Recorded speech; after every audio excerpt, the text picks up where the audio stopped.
The Abysmal Brute by Jack London. Chapter 1.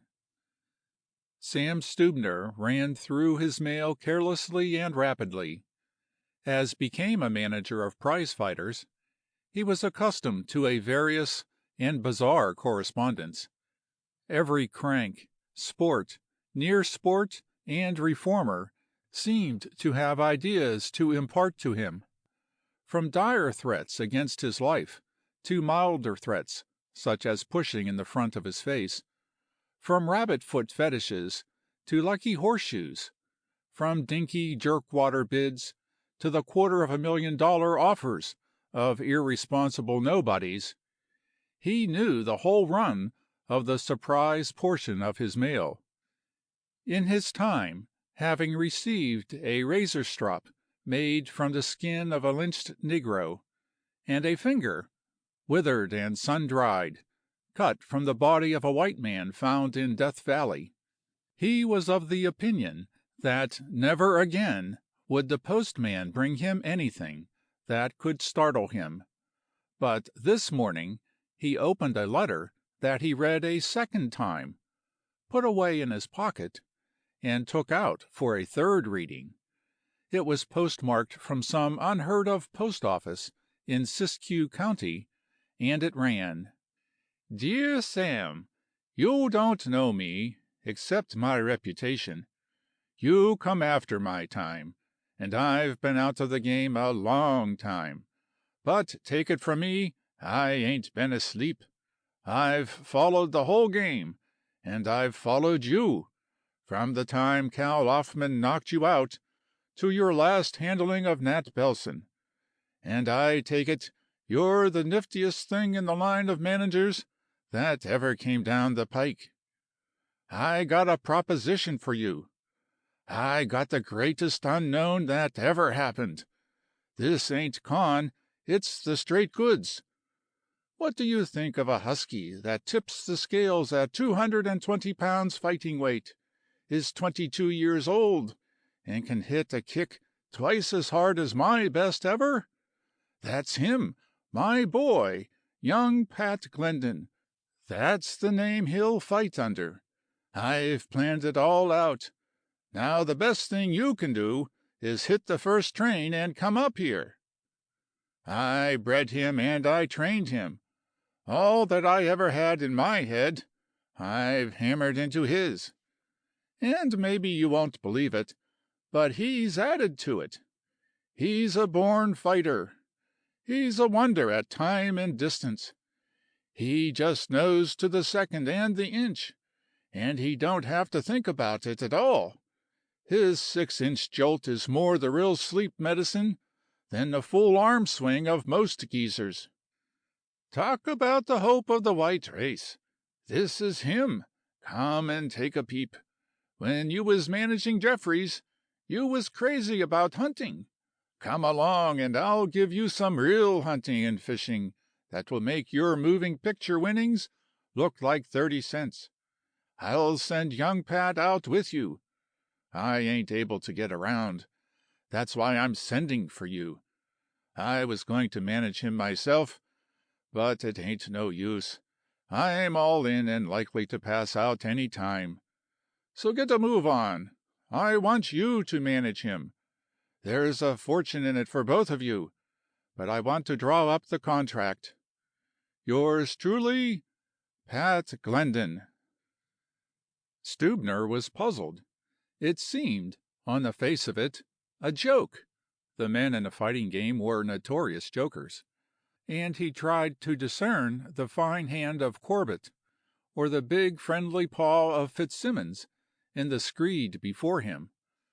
But if it were genuine, he knew it was worth looking into. Pat Glendon was before his time, though, as a cub, he had once seen old Pat spar at the benefit for Jack Dempsey. Even then he was called Old Pat, and had been out of the ring for years. He had antedated Sullivan in the old London prize ring rules, though his last fading battles had been put up under the incoming Marquis of Queensberry rules. What ring follower did not know of Pat Glendon, though few were alive who had seen him in his prime, and there were not many more who had seen him at all? Yet his name had come down in the history of the ring, and no sporting writer's lexicon was complete without it.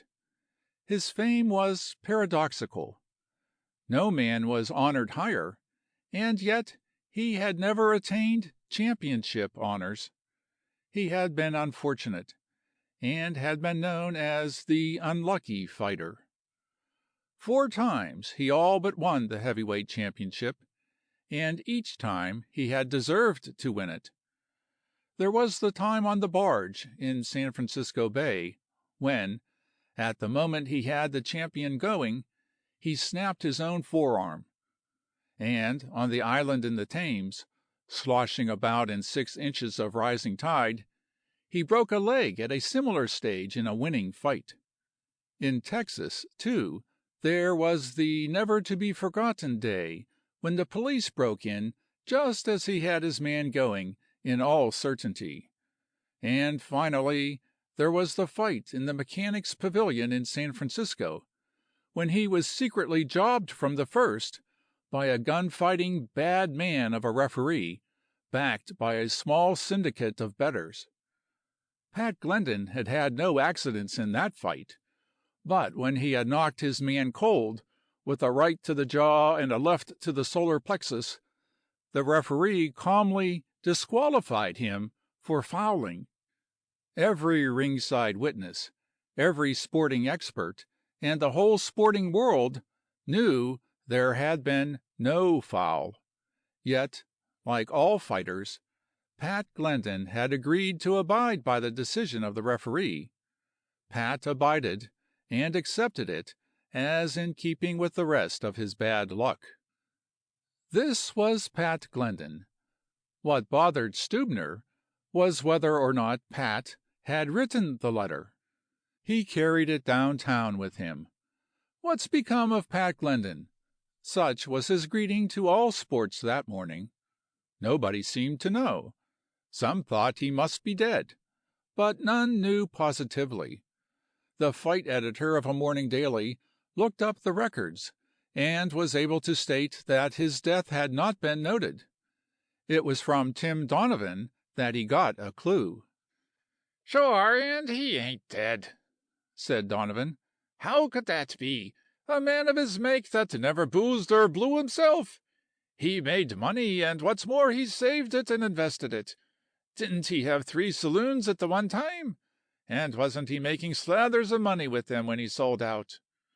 Now that I'm thinking, that was the last time I laid eyes on him, when he sold them out. 'Twas all of 20 years and more ago. His wife had just died. I met him headin' for the ferry. 'Where away, old sport?' says I. 'It's me for the woods,' says he. 'I've quit. Good-bye, Tim, me boy.' And I've never seen him from that day to this. Of course he ain't dead." "You say when his wife died. Did he have any children?" Stubener queried. "One, a little baby. He was luggin' it in his arms that very day." "Was it a boy?" "How should I be knowin'?" It was then that Sam Stubener reached a decision, and that night found him in a Pullman speeding toward the wilds of Northern California. Chapter 2. Stubener was dropped off the Overland at Deer Lick in the early morning, and he kicked his heels for an hour before the one saloon opened its doors. No, the saloon keeper didn't know anything about Pat Glendon, had never heard of him, and if he was in that part of the country, he must be out beyond somewhere. Neither had the one hanger-on ever heard of Pat Glendon. At the hotel the same ignorance obtained, and it was not until the storekeeper and postmaster opened up that Stubener struck the trail. Oh yes, Pat Glendon lived out beyond. You took the stage at Alpine, which was 40 miles and which was a logging camp. From Alpine, on horseback, you rode up Antelope Valley and crossed the divide to Bear Creek. Pat Glendon lived somewhere beyond that. The people at Alpine would know. Yes, there was a young Pat. The storekeeper had seen him. He had been in to Deer Lick 2 years back. Old Pat had not put in an appearance for 5 years. He bought his supplies at the store, and always paid by check, and he was a white-haired, strange old man. That was all the storekeeper knew, but the folks at Alpine could give him directions. It looked good to Stubener. Beyond doubt, there was a young Pat Glendon, as well as an old one, living out beyond. That night the manager spent at the logging camp of Alpine, and early the following morning he rode a mountain cayuse up Antelope Valley. He rode over the divide and down Bear Creek. He rode all day, through the wildest, roughest country he had ever seen, and at sunset turned up Pinto Valley on a trail so stiff and narrow that more than once he elected to get off and walk. It was 11 o'clock when he dismounted before a log cabin and was greeted by the baying of 2 huge deerhounds. Then Pat Glendon opened the door, fell on his neck, and took him in. "I knew you'd come, Sam, me boy," said Pat, the while he limped about, building a fire, boiling coffee, and frying a big bear steak. "The young'un ain't home the night. We was getting short of meat, and he went out about sundown to pick up a deer. But I'll say no more. Wait till you see him.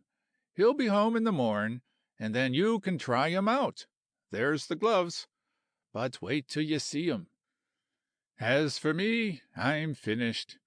81 come next January, and pretty good for an ex-bruiser. But I never wasted myself, Sam, nor kept late hours and burned the candle at all ends. I had a damn good candle, and made the most of it, as you'll grant at looking at me. And I've taught the same to the young'un. What do you think of a lad of 22 that's never had a drink in his life, nor tasted tobacco? That's him. He's a giant, and he's lived natural all his days. Wait till he takes you out after deer. He'll break your heart travelin' light, him a carryin' the outfit and a big buck deer, belike. He's a child of the open air, and winter nor summer has he slept under a roof. The open for him, as I taught him. The one thing that worries me is how he'll take to sleepin' in houses, and how he'll stand the tobacco smoke of the ring. 'Tis a terrible thing, that smoke, when you're fightin' hard and gaspin' for air. But no more, Sam, me boy. You're tired, and sure should be sleepin'. Wait till you see him, that's all. Wait till you see him." But the garrulousness of age was on old Pat, and it was long before he permitted Stubener's eyes to close.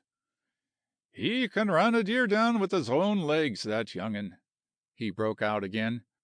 "'Tis the dandy training for the lungs, the hunter's life. He don't know much of else, though. He's read a few books at times and poetry stuff. He's just plain pure natural, as you'll see when you clap eyes on him. He's got the old Irish strong in him. Sometimes, the way he moons about, it's thinkin' strong I am, that he believes in the fairies and such like. He's a nature lover if ever there was one, and he's afeard of cities. He's read about 'em, but the biggest he was ever in was Deer Lick. He misliked the many people, and his report was that they'd stand weedin' out. That was 2 years agone, the first and the last time he's seen a locomotive and a train of cars. Sometimes it's wrong, I'm thinkin' I am, bringing him up a natural. It's giving him wind and stamina and the strength of wild bulls. No city-grown man can have a look in against him. I'm willin' to grant that Jeffries, at his best, could 'a' worried the young'un a bit, but only a bit. The young'un could 'a' broke him like a straw. And he don't look it. That's the everlasting wonder of it. He's only a fine-seeming young husky, but it's the quality of his muscle that's different. But wait till you see him, that's all. A strange liking the boy has for posies, and little meadows. A bit of pine with the moon beyond, windy sunsets o' the son of morns from the top of old Baldy, and he has a hankerin' for the drawing of pictures of things, and of spouting about Lucifer o' night, from the poetry books he got from the red headed school teacher. But 'tis only his youngness. He'll settle down to the game once we get him started. But watch out for grouches when he first comes to livin' in a city for him. A good thing, he's woman shy. They'll not bother him for years. He can't bring himself to understand the creatures, and damn few of them has he seen, at that. 'Twas the school teacher over at Sampson's Flat that put the poetry stuff in his head.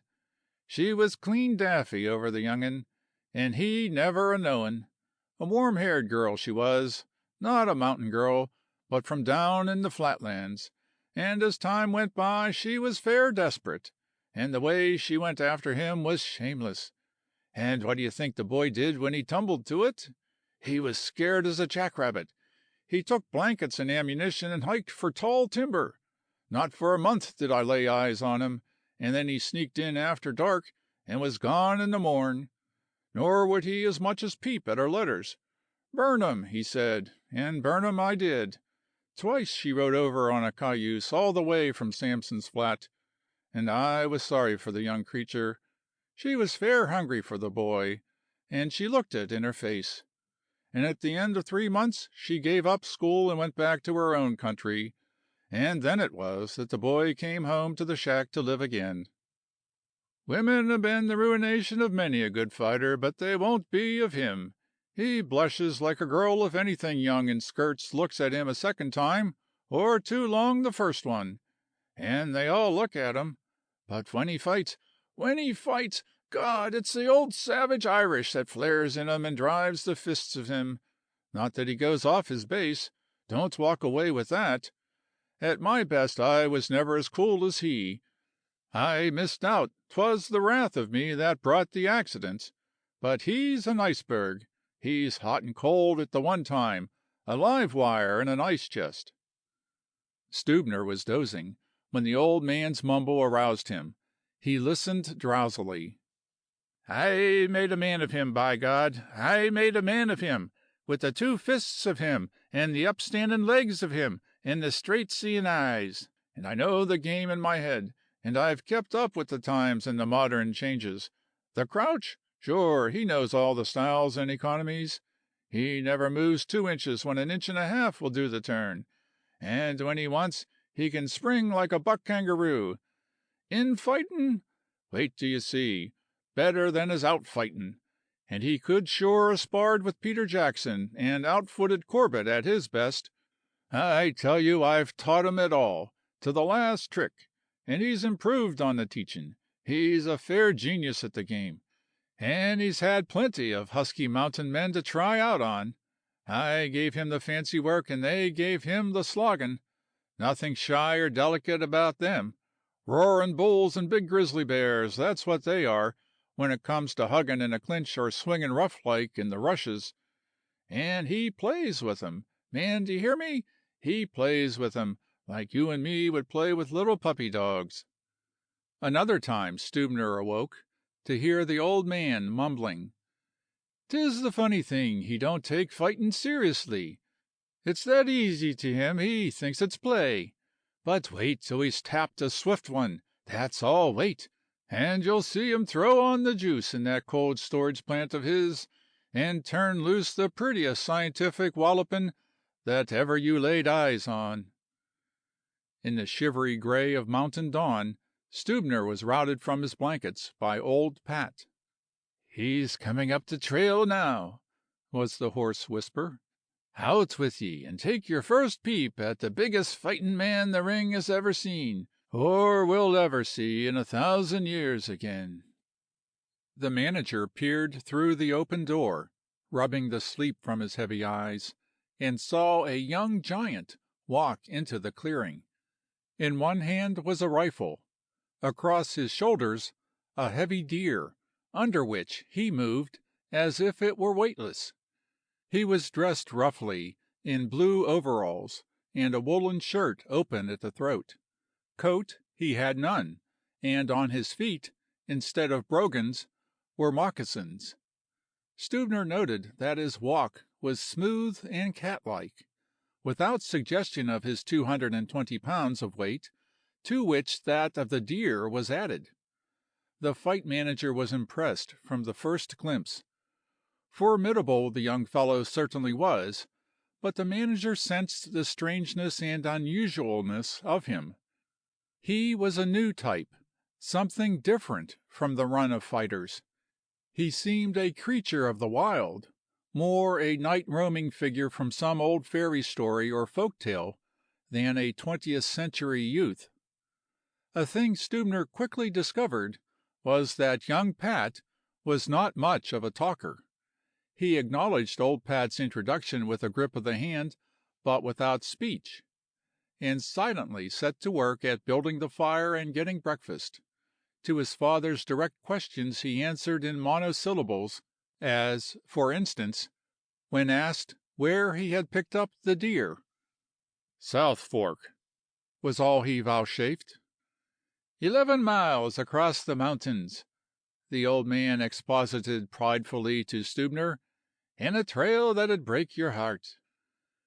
Breakfast consisted of black coffee, sourdough bread, and an immense quantity of bear meat, broiled over the coals. Of this the young fellow ate ravenously, and Stubener divined that both the Glendons were accustomed to an almost straight meat diet. Old Pat did all the talking, though it was not till the meal was ended that he broached the subject he had at heart. "Pat, boy," he began, "you know who the gentleman is?" Young Pat nodded, and cast a quick, comprehensive glance at the manager. "Well, he'll be taking you away with him and down to San Francisco." "I'd sooner stay here, Dad," was the answer. Stubener felt a prick of disappointment. It was a wild goose chase after all. This was no fighter, eager and fretting to be at it. His huge brawn counted for nothing. It was nothing new. It was the big fellows that usually had the streak of fat. But old Pat's Celtic wrath flared up, and his voice was harsh with command. "You'll go down to the cities and fight, me boy. That's what I've trained you for, and you'll do it." "All right," was the unexpected response, rumbled apathetically from the deep chest. "And fight like hell," the old man added. Again Stubener felt disappointment at the absence of flash and fire in the young man's eyes, as he answered, "All right. When do we start?" "Oh, Sam, here, he'll be wanting a little hunting and to fish a bit, as well as to try you out with the gloves." He looked at Sam, who nodded. "Suppose you strip and give him a taste of your quality." An hour later, Sam Stubener had his eyes opened. An ex-fighter himself, a heavyweight at that, he was even a better judge of fighters, and never had he seen one strip to like advantage. "See the softness of 'em," old Pat chanted. "'Tis the true stuff. Look at the slope of the shoulders and the lungs of 'em, clean, all clean to the last drop and ounce of 'em. You're looking at a man, Sam, the like of which was never seen before. Not a muscle of him bound, no weight lifter or Sandow exercise artist there. See the fat snakes of muscles a crawlin' soft and lazy like? Wait till you see them flashin' like a strikin' rattler. He's good for 40 rounds this blessed instant, or 100. Go to it. Time." They went to it, for 3-minute rounds with a minute rests, and Sam Stubener was immediately undeceived. Here was no streak of fat, no apathy, only a lazy, good-natured play of gloves and tricks, with a brusque stiffness and harsh sharpness in the contacts that he knew belonged only to the trained and instinctive fighting man. "Easy now, easy," old Pat warned. "Sam's not the man he used to be." This nettled Sam, as it was intended to do, and he played his most famous trick and favorite punch, a feint for a clinch and a right rip to the stomach. But, quickly as it was delivered, Young Pat saw it, and, though it landed, his body was going away. The next time, his body did not go away. As the rip started, he moved forward and twisted his left hip to meet it. It was only a matter of several inches, yet it blocked the blow, and thereafter, try as he would, Stubener's glove got no farther than that hip. Stubener had roughed it with big men in his time, and, in exhibition bouts, had creditably held his own. But there was no holding his own here. Young Pat played with him, and in the clinches made him feel as powerful as a baby, landing on him seemingly at will, locking and blocking with masterful accuracy, and scarcely noticing or acknowledging his existence. Half the time young Pat seemed to spend in gazing off and out at the landscape in a dreamy sort of way. And right here Stubener made another mistake. He took it for a trick of old Pat's training, tried to sneak in a short arm jolt, found his arm in a lightning lock, and had both his ears cuffed for his pains. "The instinct for a blow?" the old man chortled. "'Tis not put on, I'm tellin' you. He's a whiz. He knows a blow without the lookin', when it starts and where, the speed and space and niceness of it. And 'tis nothing I ever showed him. 'Tis inspiration. He was so born." Once, in a clinch, the fight manager heeled his glove on young Pat's mouth, and there was just a hint of viciousness in the manner of doing it. A moment later, in the next clinch, Sam received the heel of the other's glove on his own mouth. There was nothing snappy about it, but the pressure, stolidly lazy as it was, put his head back till the joints cracked, and for the moment he thought his neck was broken. He slacked his body and dropped his arms in token that the bout was over, felt the instant release, and staggered clear. He'll do," he gasped. Looking the admiration he lacked the breath to utter. Old Pat's eyes were brightly moist with pride and triumph. "And what you'll be thinking to happen when some of the gay and ugly ones tries to rough it on him?" he asked. "He'll kill them sure," was Stubener's verdict. "No, he's too cool for that. But he'll just hurt them some for their dirtiness." "Let's draw up the contract," said the manager. "Wait till you know the whole worth of him," old Pat answered. "'Tis strong terms I'll be making you come to. Go for a deer hunt with the boy over the hills and learn the lungs and the legs of him. Then we'll sign up ironclad and regular." Stubener was gone 2 days on that hunt, and he learned all and more than old Pat had promised, and came back a very weary and very humble man. The young fellow's innocence of the world had been startling to the case-hardened manager, but he had found him nobody's fool. Virgin though his mind was, untouched by all save a narrow mountain experience, nevertheless he had proved possession of a natural keenness and shrewdness far beyond the average. In a way he was a mystery to Sam, who could not understand his terrible equanimity of temper. Nothing ruffled him or worried him, and his patience was of an enduring primitiveness. He never swore, not even the futile and emasculated cuss words of sissy boys. "I'd swear all right if I wanted to," he had explained, when challenged by his companion. "But I guess I've never come to needing it. When I do, I'll swear, I suppose." Old Pat, resolutely adhering to his decision, said good-bye at the cabin. "It won't be long, Pat boy, when I'll be reading about you in the papers. I'd like to go along, but I'm afeard it's me for the mountains till the end." And then, drawing the manager aside, the old man turned loose on him almost savagely. "Remember what I've been telling you over and over. The boy's clean and he's honest. He knows nothing of the rottenness of the game. I kept it all away from him, I tell you. He don't know the meaning of fake. He knows only the bravery and romance and glory of fightin', and I've filled him up with tales of the old ring heroes, though little enough, God knows, it's set him afire. Man, I'm telling you that I clipped the fight columns from the newspapers to keep it away from him a thinking I was wanting them for me scrapbook. He don't know a man ever lay down or through a fight. So don't you get him in anything that ain't straight. Don't turn the boy's stomach. That's why I put in the null and void clause.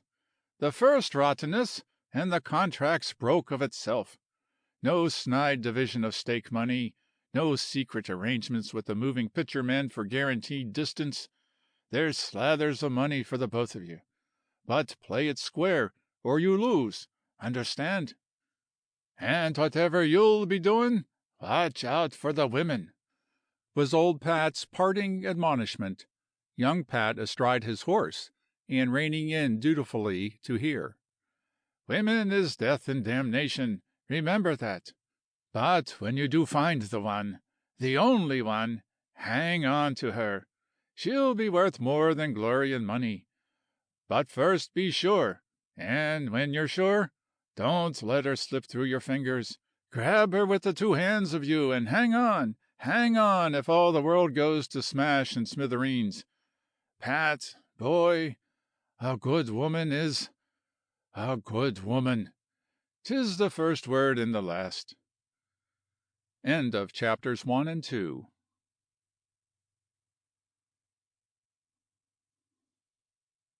Chapter 3. Once in San Francisco, Sam Stubener's troubles began. Not that young Pat had a nasty temper, or was grouchy as his father had feared. On the contrary, he was phenomenally sweet and mild. But he was homesick for his beloved mountains. Also, he was secretly appalled by the city, though he trod its roaring streets imperturbable as a red Indian. "I came down here to fight," he announced at the end of the first week. "Where's Jim Hanford?" Stubener whistled. "A big champion like him wouldn't look at you," was his answer. "Go and get a reputation, is what he'd say." "I can lick him." "But the public doesn't know that. If you licked him, you'd be champion of the world, and no champion ever became so with his first fight." "I can." "But the public doesn't know it, Pat. It wouldn't come to see you fight. And it's the crowd that brings the money and the big purses. That's why Jim Hanford wouldn't consider you for a second. There'd be nothing in it for him. Besides, he's getting $3,000 a week right now in vaudeville, with a contract for 25 weeks. Do you think he'd chuck that for a go with the man no one ever heard of? You've got to do something first. Make a record. You've got to begin on the local dubs that nobody ever heard of. Guys like Chub Collins, Roughhouse Kelly, and the Flying Dutchman.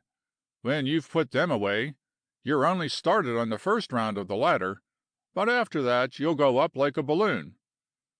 I'll meet those three named in the same ring, one after the other," was Pat's decision. "Make the arrangements accordingly." Stubener laughed. "What's wrong? Don't you think I can put them away?" "I know you can," Stubener assured him, "but it can't be arranged that way. You've got to take them one at a time. Besides, remember, I know the game, and I'm managing you. This proposition has to be worked up, and I'm the boy that knows how. If we're lucky, you may get to the top in a couple of years and be the champion with a mint of money." Pat sighed at the prospect, then brightened up. "And after that I can retire and go back home to the old man," he said. Stubener was about to reply, but checked himself. Strange as was this championship material, he felt confident that when the top was reached, it would prove very similar to that of all the others who had gone before. Besides, 2 years was a long way off, and there was much to be done in the meantime. When Pat fell to moping around his quarters, reading endless poetry books and novels drawn from the public library, Stubener sent him off to live on a Contra Costa ranch across the bay, under the watchful eye of Spider Walsh. At the end of a week, Spider whispered that the job was a cinch. His charge was away and over the hills from dawn till dark, whipping the streams for trout, shooting quail and rabbits, and pursuing the one lone and crafty buck, famous for having survived a decade of hunters. It was the Spider who waxed lazy and fat, while his charge kept himself in condition. As Stubener expected, his unknown was laughed at by the Fight Club managers. Were not the woods full of unknowns who were always breaking out with championship rashes? A preliminary, say of 4 rounds, yes, they would grant him that, but the main event, never. Stubener was resolved that young Pat should make his debut in nothing less than a main event, and, by the prestige of his own name, he at last managed it. With much misgiving, the Mission Club agreed that Pat Glendon could go 15 rounds with Rough House Kelly for a purse of $100. It was the custom of young fighters to assume the names of old ring heroes, so no one suspected that he was the son of the great Pat Glendon, while Stubener held his peace. It was a good press surprise package to spring later. Came the night of the fight. After a month of waiting, Stubener's anxiety was keen. His professional reputation was staked that his man would make a showing, and he was astounded to see Pat, seated in his corner a bare 5 minutes, lose the healthy color from his cheeks, which turned a sickly yellow. "Cheer up, boy," Stubener said, slapping him on the shoulder. "The first time in the ring is always strange, and Kelly has a way of letting his opponent wait for him on the chance of getting stage fright." "It isn't that," Pat answered. "It's the tobacco smoke. I'm not used to it, and it's making me fair sick." His manager experienced the quick shock of relief. A man who turned sick from mental causes, even if he were a Samson, could never win to place in the prize ring. As for the tobacco smoke, the youngster would have to get used to it. That was all. Young Pat's entrance into the ring had been met with silence, but when Rough House Kelly crawled through the ropes, his greeting was uproarious. He did not belie his name. He was a ferocious-looking man, black and hairy, with huge knotty muscles, weighing a full 200 pounds. Pat looked across at him curiously, and received a savage scowl. After both had been introduced to the audience, they shook hands, and even as their gloves gripped, Kelly ground his teeth, convulsed his face with an expression of rage, and muttered, "You've got your nerve with you." He flung Pat's hand roughly from his, and hissed, "I'll eat you up, ye pup." The audience laughed at the action, and it guessed hilariously at what Kelly must have said. Back in his corner, and waiting the gong, Pat turned to Stubener. "Why is he angry with me?" he asked. "He ain't," Stubener answered. "That's his way, trying to scare you. It's just mouth fighting." "It isn't boxing," was Pat's comment, and Stubener, with a quick glance, noted that his eyes were as mildly blue as ever. "Be careful," the manager warned, as the gong for the first round sounded and Pat stood up. "He's liable to come at you like a man-eater." And like a man-eater Kelly did come at him, rushing across the ring in a wild fury. Pat, who in his easy way had advanced only a couple of paces, gauged the other's momentum, sidestepped, and brought his stiff-arched right across to the jaw. Then he stood and looked on with a great curiosity. The fight was over. Kelly had fallen like a stricken bullock to the floor, and there he lay without movement, while the referee, bending over him, shouted the 10 seconds in his unheeding ear. When Kelly's seconds came to lift him, Pat was before them. Gathering the huge inert bulk of the man in his arms, he carried him to his corner and deposited him on the stool and in the arms of his seconds. Half a minute later, Kelly's head lifted, and his eyes wavered open. He looked about him stupidly, and then to one of his seconds. "What happened?" he queried hoarsely. "Did the roof fall on me?" Chapter 4. As a result of his fight with Kelly, though the general opinion was that he had won by a fluke, Pat was matched with Rufe Mason. This took place 3 weeks later, and the Sierra Club audience at Dreamland Rink failed to see what happened. Rufe Mason was a heavyweight, noted locally for his cleverness. When the gong for the first round sounded, both men met in the center of the ring. Neither rushed, nor did they strike a blow. They felt around each other, their arms bent, their gloves so close together that they almost touched. This lasted for perhaps 5 seconds. Then it happened, and so quickly that not 1 in 100 of the audience saw. Rufe Mason made a feint with his right. It was obviously not a real feint, but a feeler, a mere tentative threatening of a possible blow. It was at this instant that Pat loosed his punch.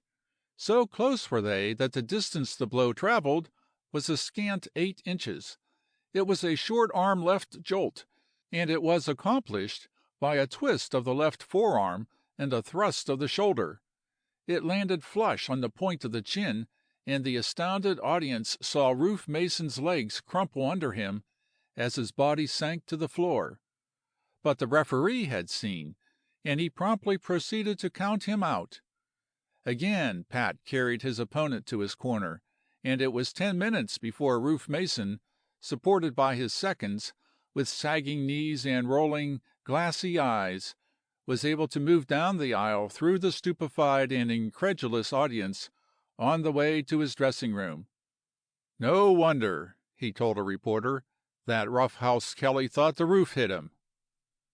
After Chub Collins had been put out in the 12th second of the first round of a 15-round contest, Stubener felt compelled to speak to Pat.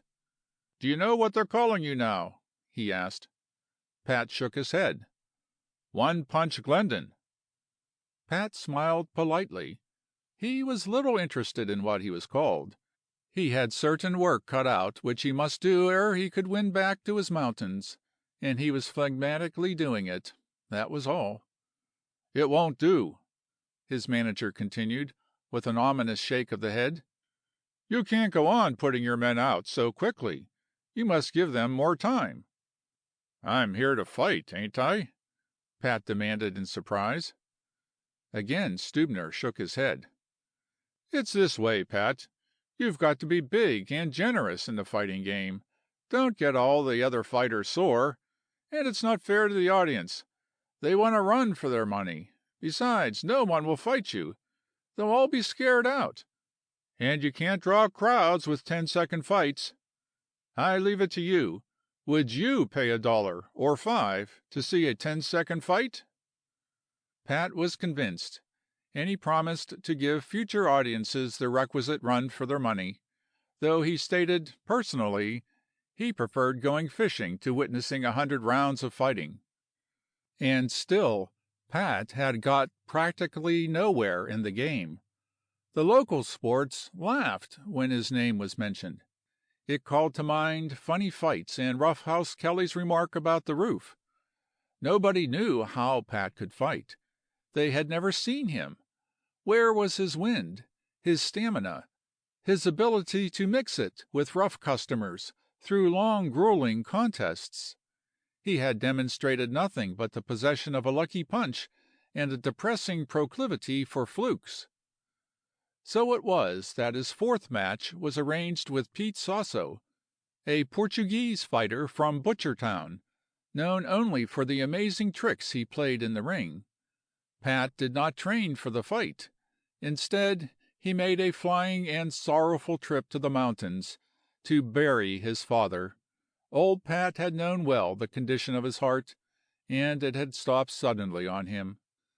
Young Pat arrived in San Francisco with so close a margin of time that he changed into his fighting togs directly from his traveling suit, and even then the audience was kept waiting 10 minutes. Remember, give him a chance, Stubener cautioned him as he climbed through the ropes. Play with him, but do it seriously. Let him go 10 or 12 rounds, then get him. Pat obeyed instructions, and, though it would have been easy enough to put Sasso out, so tricky was he that to stand up to him and not put him out kept his hands full. It was a pretty exhibition, and the audience was delighted. Sasso's whirlwind attacks, wild feints, retreats, and rushes required all Pat's science to protect himself, and even then he did not escape unscathed. Stubener praised him in the minute rests, and all would have been well had not Sasso, in the 4th round, played one of his most spectacular tricks. Pat, in a mix-up, had landed a hook to Sasso's jaw, when, to his amazement, the latter dropped his hands and reeled backward, eyes rolling, legs bending and giving, in a high state of grogginess. Pat could not understand. It had not been a knockout blow, and yet there was his man all ready to fall to the mat. Pat dropped his own hands and wonderingly watched his reeling opponent. Sasso staggered away, almost fell, recovered, and staggered obliquely and blindly forward again.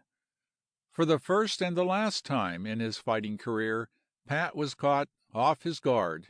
He actually stepped aside to let the reeling man go by. Still reeling, Sasso suddenly loosed his right. Pat received it full on his jaw, with an impact that rattled all his teeth. A great roar of delight went up from the audience, but Pat did not hear. He saw only Sasso before him, grinning and defiant, and not the least bit groggy.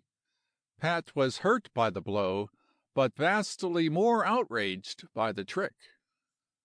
All the wrath that his father ever had surged up in him. He shook his head as if to get rid of the shock of the blow, and steadied himself before his man. It all occurred in the next second. With a feint that drew his opponent, Pat fetched his left to the solar plexus, almost at the same instant whipping his right across to the jaw. The latter blow landed on Sasso's mouth ere his falling body struck the floor. The club doctors worked half an hour to bring him to. After that, they put 11 stitches in his mouth and packed him off in an ambulance. I'm sorry, Pat told his manager. I'm afraid I lost my temper. I'll never do it again in the ring. Dad always cautioned me about it. He said it had made him lose more than one battle. I didn't know I could lose my temper that way, but now that I know, I'll keep it in control. And Stubener believed him. He was coming to the stage where he could believe anything about his young charge. You don't need to get angry, he said. You're so thoroughly the master of your man at any stage. At any inch or second of the fight, Pat affirmed. And you can put them out at any time you want. Sure I can. I don't want to boast, but I just seem to possess the ability. My eyes show me the opening that my skill knows how to make, and time and distance are second nature to me. Dad called it a gift, but I thought he was blarneying me. Now that I've been up against these men, I guess he was right. He said I had the mind and muscle correlation. At any inch or second of the fight, Stubener repeated musingly. Pat nodded, and Stubener, absolutely believing him, caught a vision of a golden future that should have fetched old Pat out of his grave. Well, don't forget, we've got to give the crowd a run for its money, he said. We'll fix it up between us how many rounds a fight should go. Now, your next bout will be with the Flying Dutchman. Suppose you let it run the full 15 and put him out in the last round. That will give you a chance to make a showing as well. All right, Sam, was the answer. It will be a test for you, Stubener warned. You may fail to put him out in that last round. Watch me. Pat paused to put weight to his promise, and picked up a volume of Longfellow. If I don't, I'll never read poetry again, and that's going some. You bet it is, his manager proclaimed jubilantly.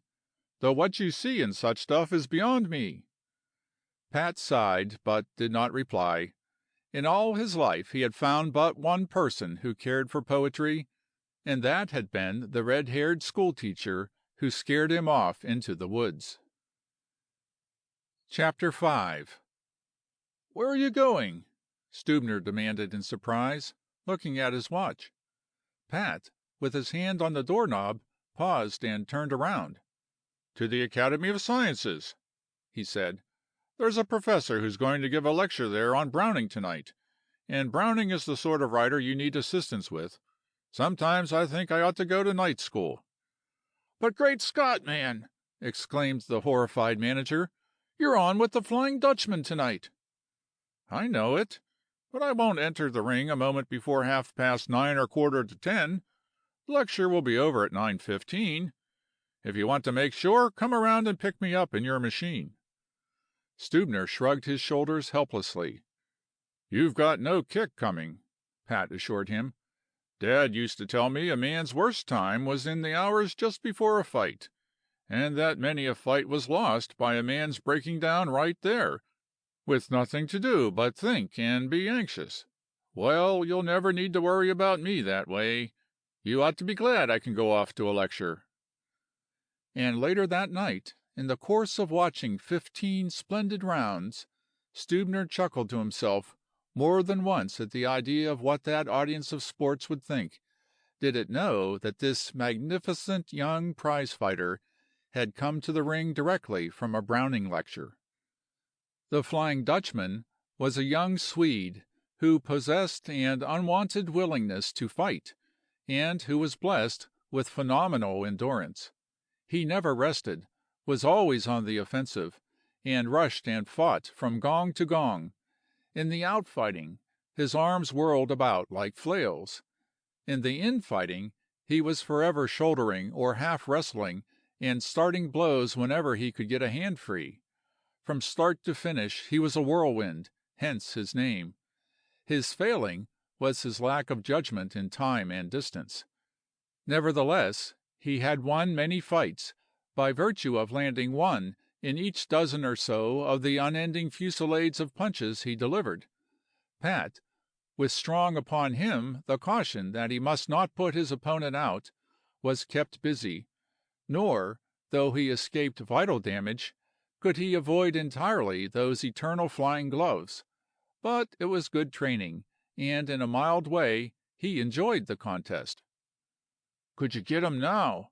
Stubener whispered in his ear during the minute rest at the end of the 5th round. "Sure," was Pat's answer. "You know he's never been knocked out by anyone," Stubener warned a couple of rounds later. "Then I'm afraid I'll have to break my knuckles." Pat smiled. "I know the punch I've got in me, and when I land it, something's got to go. If he won't, my knuckles will." "Do you think you could get him now?" Stubener asked at the end of the 13th round. "Any time, I tell you." "Well then, Pat, let him run to the 15th." In the 14th round the Flying Dutchman exceeded himself. At the stroke of the gong he rushed clear across the ring to the opposite corner where Pat was leisurely getting to his feet. The house cheered, for it knew the Flying Dutchman had cut loose. Pat, catching the fun of it, whimsically decided to meet the terrific onslaught with a wholly passive defense, and not to strike a blow. Nor did he strike a blow, nor feint a blow, during the 3 minutes of whirlwind that followed. He gave a rare exhibition of stalling, sometimes hugging his bowed face with his left arm, his abdomen with his right, at other times changing as the point of attack changed, so that both gloves were held at either side of his face, or both elbows and forearms guarded his midsection, and all the time moving about, clumsily shouldering, or half falling forward against his opponent and clogging his efforts, himself never striking nor threatening to strike, the while rocking with the impacts of the storming blows that beat upon his various guards the devil's own tattoo. Those close at the ringside saw and appreciated, but the rest of the audience, fooled, arose to its feet and roared its applause in the mistaken notion that Pat, helpless, was receiving a terrible beating. With the end of the round, the audience, dumbfounded, sank back into its seats as Pat walked steadily to his corner. It was not understandable. He should have been beaten to a pulp, and yet nothing had happened to him. "Now are you going to get him?" Stubener queried anxiously. "Inside 10 seconds," was Pat's confident assertion. "Watch me." There was no trick about it. When the gong struck and Pat bounded to his feet, he advertised it unmistakably that for the first time in the fight he was starting after his man. Not one onlooker misunderstood. The Flying Dutchman read the advertisement too, and for the first time in his career, as they met in the center of the ring, visibly hesitated. For a fraction of a second they faced each other in position. Then the Flying Dutchman leapt forward upon his man, and Pat, with a timed right cross, dropped him cold as he leapt. It was after this battle that Pat Glendon started on his upward rush to fame. The sports and the sporting writers took him up. For the first time the Flying Dutchman had been knocked out. His conqueror had proved a wizard of defense. His previous victories had not been flukes. He had a kick in both his hands. Giant that he was, he would go far. The time was already past, the writers asserted, for him to waste himself on the third-raters and chopping blocks. Where were Ben Menzies, Reege Reed, Bill Tarwater, and Ernest Lawson? It was time for them to meet this young cub that had suddenly shown himself a fighter of quality. Where was his manager, anyway, that he was not issuing the challenges? And then fame came in a day, for Stubener divulged the secret that his man was none other than the son of Pat Glendon, old Pat, the old-time ring hero. Young Pat Glendon, he was promptly christened, and sports and writers flocked about him to admire him and back him and write him up. Beginning with Ben Menzies and finishing with Bill Tarwater, he challenged, fought, and knocked out the 4 second-raters. To do this, he was compelled to travel, the battles taking place in Goldfield, Denver, Texas, and New York. To accomplish it required months, for the bigger fights were not easily arranged, and the men themselves demanded more time for training. The second year saw him running to cover and disposing of the half-dozen big fighters that clustered just beneath the top of the heavyweight ladder. On this top, firmly planted, stood Big Jim Hanford, the undefeated world champion. Here, on the top rungs, progress was slower, though Stubener was indefatigable in issuing challenges and in promoting sporting opinion to force the man to fight. Will King was disposed of in England, and Glendon pursued Tom Harrison halfway around the world to defeat him on Boxing Day in Australia. But the purses grew larger and larger. In place of $100, such as his first battles had earned him, he was now receiving from $20,000 to $30,000 a fight, as well as equally large sums from the moving picture men. Stubener took his manager's percentage of all this, according to the terms of the contract old Pat had drawn up, and both he and Glendon, despite their heavy expenses, were waxing rich. This was due, more than anything else, to the clean lives they lived. They were not wasters. Stubener was attracted to real estate, and his holdings in San Francisco, consisting of building flats and apartment houses, were bigger than Glendon ever dreamed. There was a secret syndicate of bettors, however, which could have made an accurate guess at the size of Stubener's holdings, while heavy bonus after heavy bonus, of which Glendon never heard, was paid over to his manager by the moving picture men. Stubener's most serious task was in maintaining the innocence of his young gladiator, nor did he find it difficult. Glendon, who had nothing to do with the business end, was little interested. Besides, wherever his travels took him, he spent his spare time in hunting and fishing.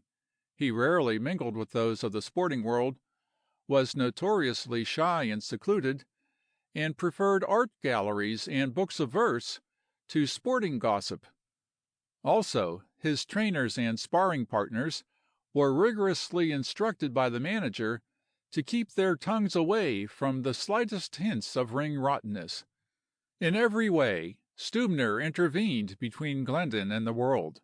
He was never even interviewed save in Stubener's presence.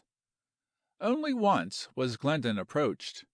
It was just prior to his battle with Henderson, and an offer of 100,000 was made to him to throw the fight. It was made hurriedly, in swift whispers, in a hotel corridor, and it was fortunate for the man that Pat controlled his temper and shouldered past him without reply. He brought the tale of it to Stubener, who said, "It's only con, Pat. They were trying to josh you." He noted the blue eyes blaze. "It may be worse than that. If they could have got you to fall for it, there might have been a big sensation in the papers that would have finished you. But I doubt it. Such things don't happen any more. It's a myth, that's what it is, that has come down from the middle history of the ring. There has been rottenness in the past, but no fighter or manager of reputation would dare anything of the sort today. Why, Pat, the men in the game are as clean and straight as those in professional baseball, than which there is nothing cleaner or straighter." And all the while he talked, Stubener knew in his heart that the forthcoming fight with Henderson was not to be shorter than 12 rounds, this for the moving pictures, and not longer than the 14th round. And he knew, furthermore, so big were the stakes involved, that Henderson himself was pledged not to last beyond the 14th. And Glendon, never approached again, dismissed the matter from his mind and went out to spend the afternoon in taking color photographs. The camera had become his latest hobby. Loving pictures, yet unable to paint, he had compromised by taking up photography. In his hand baggage was one grip packed with books on the subject, and he spent long hours in the darkroom, realizing for himself the various processes. Never had there been a great fighter who was as aloof from the fighting world as he. Because he had little to say with those he encountered, he was called sullen and unsocial, and out of this a newspaper reputation took form that was not an exaggeration so much as it was an entire misconception. Boiled down, his character in print was that of an ox-muscled and dumbly stupid brute, and one callow sporting writer dubbed him the Abysmal brute. The name stuck. The rest of the fraternity hailed it with delight, and thereafter Glendon's name never appeared in print unconnected with it. Often in a headline or under a photograph, the Abysmal brute, capitalized and without quotation marks, appeared alone. All the world knew who was this brute.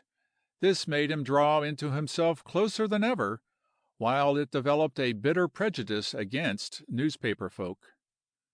Regarding fighting itself, his earlier mild interest grew stronger. The men he now fought were anything but dubs, and victory did not come so easily. They were picked men, experienced ring generals, and each battle was a problem. There were occasions when he found it impossible to put them out in any designated later round of a fight. Thus, with Sulzberger, the gigantic German, try as he would in the 18th round, he failed to get him. In the 19th it was the same story, and not till the 20th did he manage to break through the baffling guard and drop him. Glendon's increasing enjoyment of the game was accompanied by severer and prolonged training. Never dissipating, spending much of his time on hunting trips in the hills, he was practically always in the pink of condition, and, unlike his father, no unfortunate accidents marred his career. He never broke a bone, nor injured so much as a knuckle. One thing that Stubener noted with secret glee was that his young fighter no longer talked of going permanently back to his mountains when he had won the championship away from Jim Hanford. End of chapters 3, 4, and 5.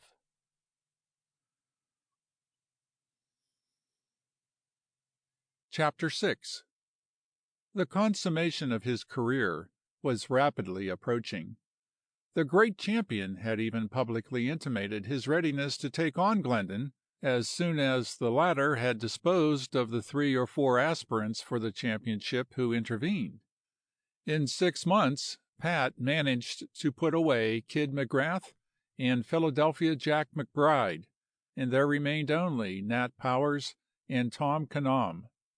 And all would have been well had not a certain society girl gone adventuring into journalism, and had not Stubener agreed to an interview with the woman reporter of the San Francisco Courier-Journal.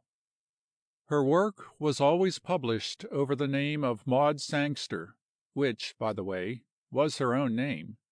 The Sangsters were a notoriously wealthy family. The founder, old Jacob Sangster, had packed his blankets and worked as a farmhand in the West.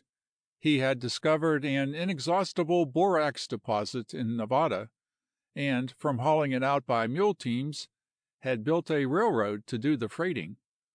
Following that, he had poured the profits of borax into the purchase of hundreds and thousands of square miles of timberlands in California, Oregon, and Washington.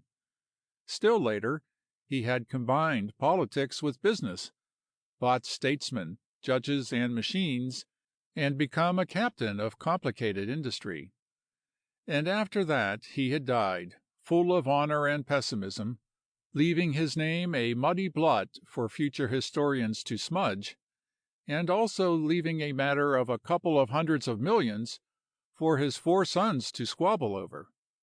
The legal, industrial, and political battles that followed vexed and amused California for a generation, and culminated in deadly hatred and unspeaking terms between the 4 sons. The youngest, Theodore, in middle life, experienced a change of heart, sold out his stock farms and racing stables, and plunged into a fight with all the corrupt powers of his native state, including most of its millionaires, in a quixotic attempt to purge it of the infamy which had been implanted by old Jacob Sangster. Maud Sangster was Theodore's oldest daughter. The Sangster stock uniformly bred fighters among the men and beauties among the women, nor was Maud an exception. Also, she must have inherited some of the virus of adventure from the Sangster breed, for she had come to womanhood and done a multitude of things of which no woman in her position should have been guilty. A match in 10,000, she remained unmarried. She had sojourned in Europe without bringing home a nobleman for spouse, and had declined a goodly portion of her own set at home. She had gone in for outdoor sports, won the tennis championship of the state, kept the society weeklies agog with her unconventionalities, walked from San Mateo to Santa Cruz against time on a wager, and once caused a sensation by playing polo in a men's team at a private Burlingame practice game. Incidentally, she had gone in for art and maintained a studio in San Francisco's Latin Quarter. All this had been of little moment until her father's reform attack became acute. Passionately independent, never yet having met the man to whom she could gladly submit, and bored by those who had aspired, she resented her father's interference with her way of life, and put the climax on all her social misdeeds by leaving home and going to work on the Courier-Journal. Beginning at $20 a week, her salary had swiftly risen to $50. Her work was principally musical, dramatic, and art criticism, although she was not above mere journalistic stunts if they promised to be sufficiently interesting. Thus she scooped the big interview with Morgan at a time when he was being futilely trailed by a dozen New York star journalists, went down to the bottom of the Golden Gate in a diver's suit, and flew with Rude, the birdman, when he broke all records of continuous flight by reaching as far as Riverside. Now it must not be imagined that Maud Sangster was a hard-bitten Amazon. On the contrary, she was a gray-eyed, slender young woman, of 3 or 4 and 20, of medium stature, and possessing uncommonly small hands and feet for an outdoor woman, or any other kind of woman. Also, far in excess of most outdoor women, she knew how to be daintily feminine. It was on her own suggestion that she received the editor's commission to interview Pat Glendon. With the exception of having caught a glimpse, once, of Bob Fitzsimmons in evening dress at the Palace Grill, she had never seen a prize-fighter in her life. Nor was she curious to see one. At least, she had not been curious until young Pat Glendon came to San Francisco to train for his fight with Nat Powers. Then his newspaper reputation had aroused her. The abysmal brute! It certainly must be worth seeing. From what she read of him, she gleaned that he was a man-monster, profoundly stupid, and with the sullenness and ferocity of a jungle beast. True, his published photographs did not show all that, but they did show the hugeness of brawn that might be expected to go with it. And so, accompanied by a staff photographer, she went out to the training quarters at the Cliff House on the hour appointed by Stubener. The real estate owner was having trouble. Pat was rebellious. He sat, one big leg dangling over the side of the armchair, and Shakespeare sonnets face downward on his knee, orating against the new woman. "What do they want to come butting into the game for?" he demanded. "It's not their place. What do they know about it, anyway? The men are bad enough as it is. I'm not a holy show. This woman's coming here to make me one. I never have stood for women around the training quarters, and I don't care if she is a reporter." "But she's not an ordinary reporter," Stubener interposed. "You've heard of the Sangsters, the millionaires?" Pat nodded. "Well, she's one of them. She's high society and all that stuff. She could be running with the Blingham crowd now if she wanted to, instead of working for wages. Her old man's worth 50 millions if he's worth a cent." "Then what's she working on a paper for, keeping some poor devil out of a job?" "She and the old man fell out, had a tiff or something, about the time he started to clean up San Francisco. She quit. That's all. Left home and got a job. And let me tell you one thing, Pat. She can everlastingly sling English. There isn't a pen pusher on the coast can touch her when she gets going." Pat began to show interest, and Stubener hurried on. "She writes poetry, too. The regular la-di-da stuff, just like you. Only I guess hers is better, because she published a whole book of it once. And she writes up the shows. She interviews every big actor that hits this burg." "I've seen her name in the papers," Pat commented. "Sure you have, and you're honored, Pat, by her coming to interview you. It won't bother you any. I'll stick right by and give her most of the dope myself. You know I've always done that." Pat looked his gratitude. "And another thing, Pat. Don't forget you've got to put up with this interviewing. It's part of your business. It's big advertising, and it comes free. We can't buy it. It interests people, draws the crowds, and it's crowds that pile up the gate receipts." He stopped and listened, then looked at his watch. "I think that's her now. I'll go and get her and bring her in. I'll tip it off to her to cut it short, you know, and it won't take long." He turned in the doorway. "And be decent, Pat. Don't shut up like a clam. Talk a bit to her when she asks you questions." Pat put the sonnets on the table, took up a newspaper, and was apparently deep in its contents when the two entered the room, and he stood up. The meeting was a mutual shock. When blue eyes met gray, it was almost as if the man and the woman shouted triumphantly to each other, as if each had found something sought and unexpected. But this was for the instant only. Each had anticipated in the other something so totally different that the next moment the clear cry of recognition, gave way to confusion. As is the way of women, she was the first to achieve control, and she did it without having given any outward signal that she had ever lost it. She advanced most of the distance across the floor to meet Glendon. As for him, he scarcely knew how he stumbled through the introduction. Here was a woman. A woman!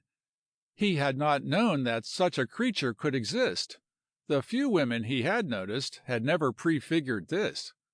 He wondered what old Pat's judgment would have been of her, if she was the sort he had recommended to hang on to with both his hands. He discovered that in some way he was holding her hand.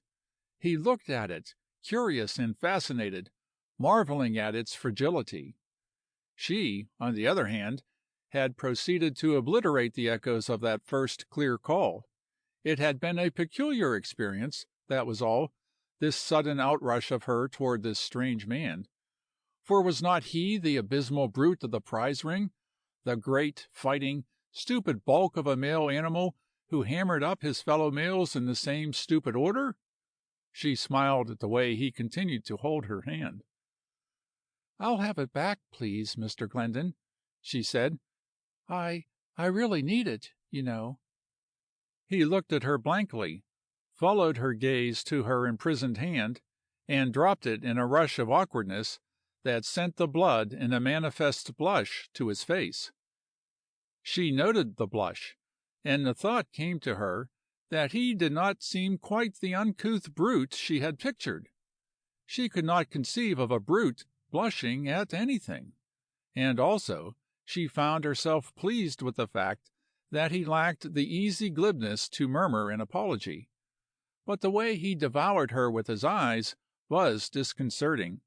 He stared at her as if in a trance, while his cheeks flushed even more redly. Stubener by this time had fetched a chair for her, and Glendon automatically sank down into his. "He's in fine shape, Miss Sangster, in fine shape," the manager was saying. "That's right, isn't it, Pat? Never felt better in your life?" Glendon was bothered by this. His brows contracted in a troubled way, and he made no reply. "I've wanted to meet you for a long time, Mr. Glendon," Miss Sangster said.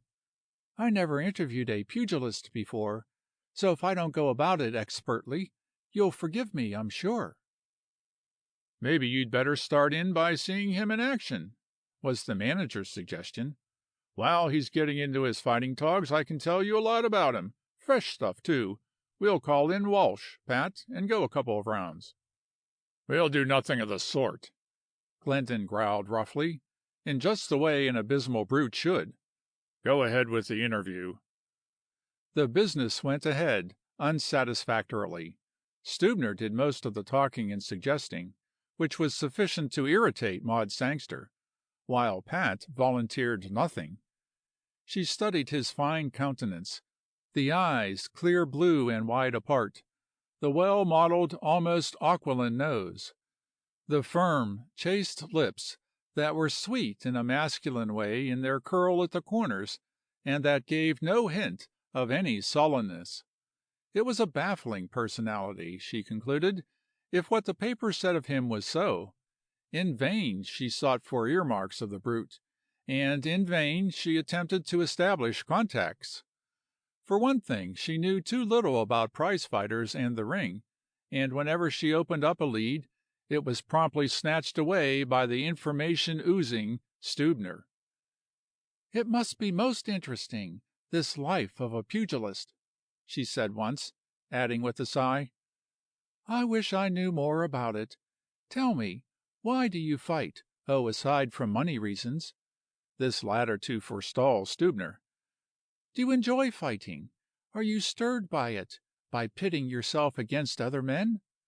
I hardly know how to express what I mean, so you must be patient with me."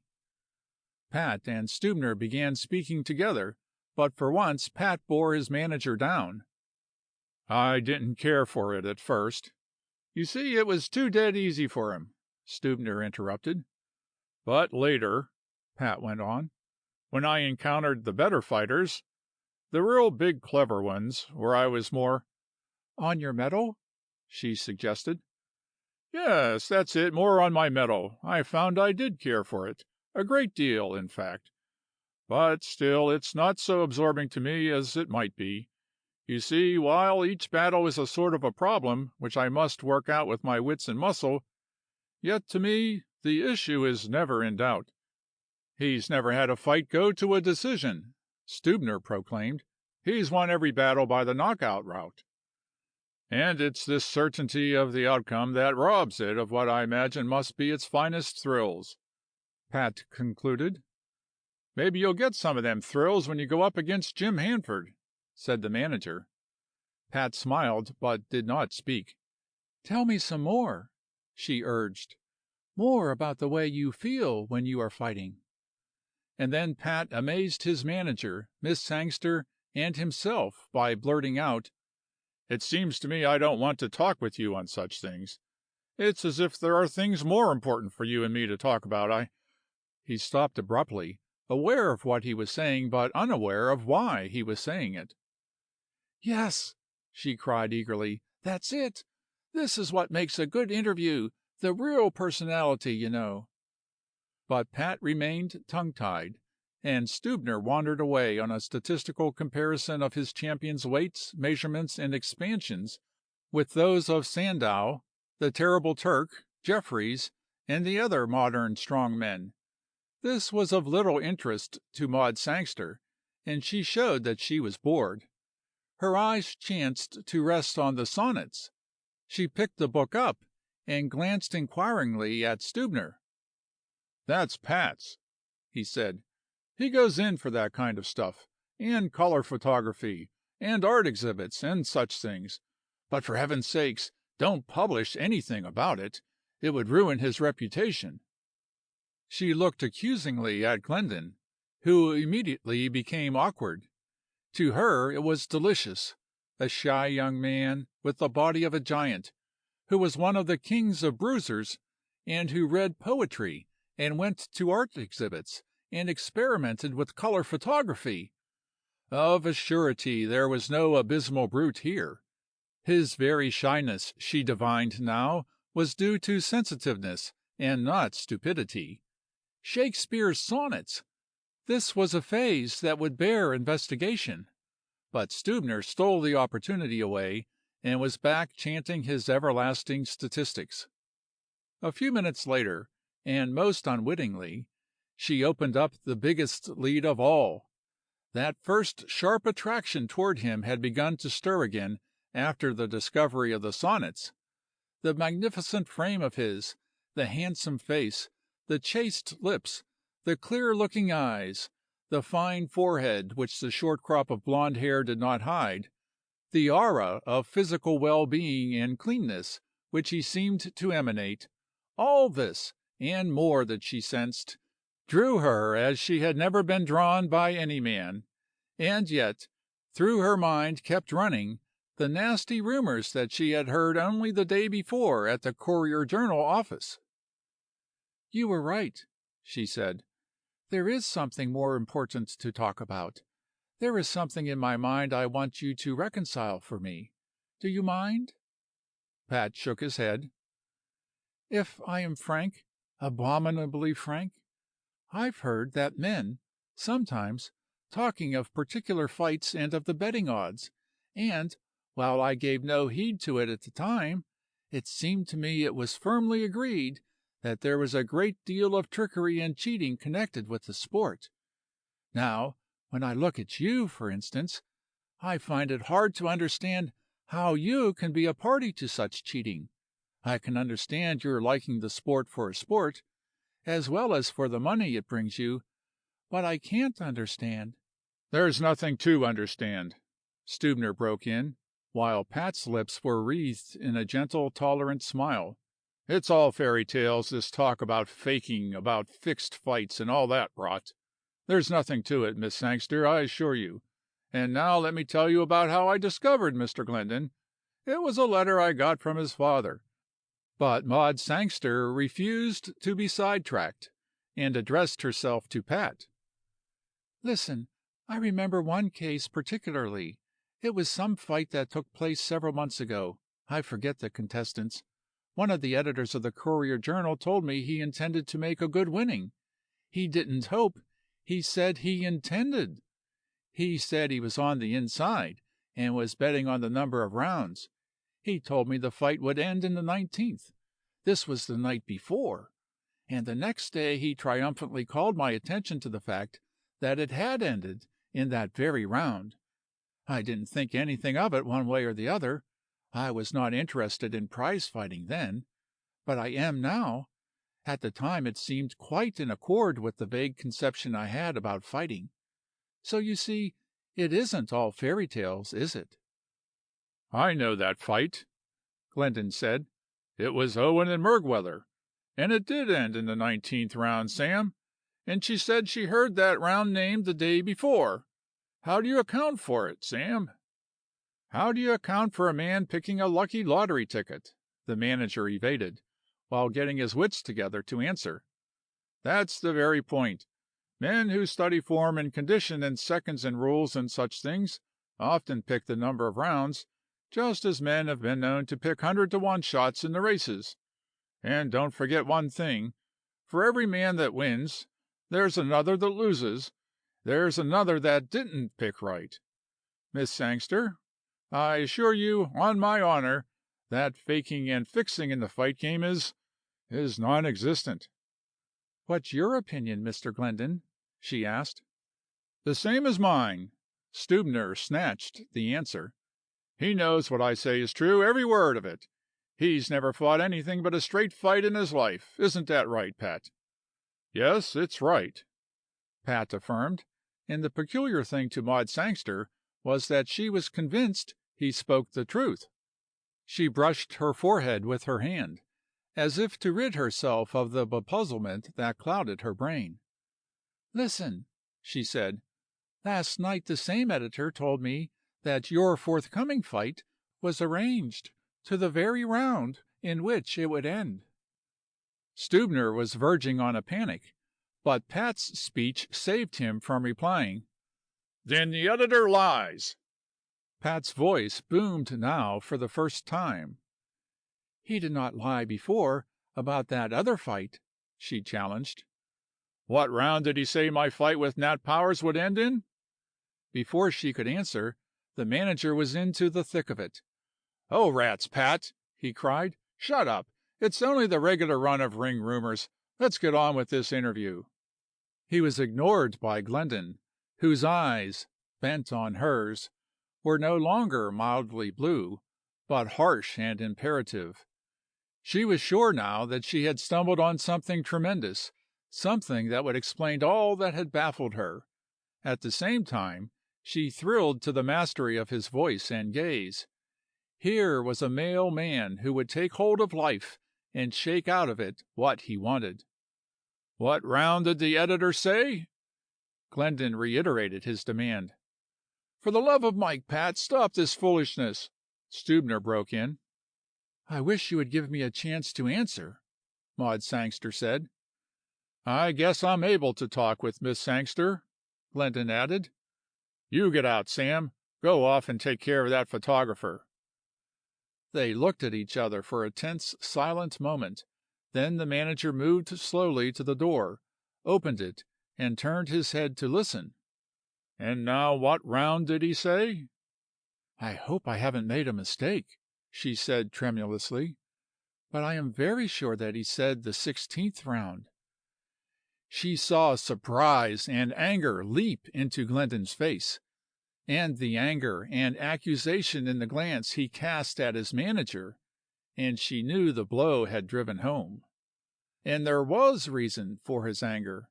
He knew he had talked it over with Stubener, and they had reached a decision to give the audience a good run for its money without unnecessarily prolonging the fight, and to end it in the 16th. And here was a woman, from a newspaper office, naming the very round. Stubener, in the doorway, looked limp and pale, and it was evident he was holding himself together by an effort. I'll see you later, Pat told him.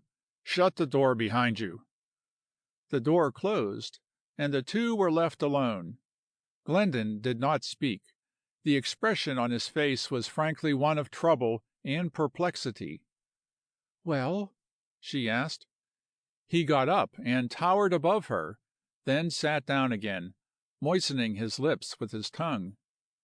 "I'll tell you one thing," he finally said. "The fight won't end in the 16th round."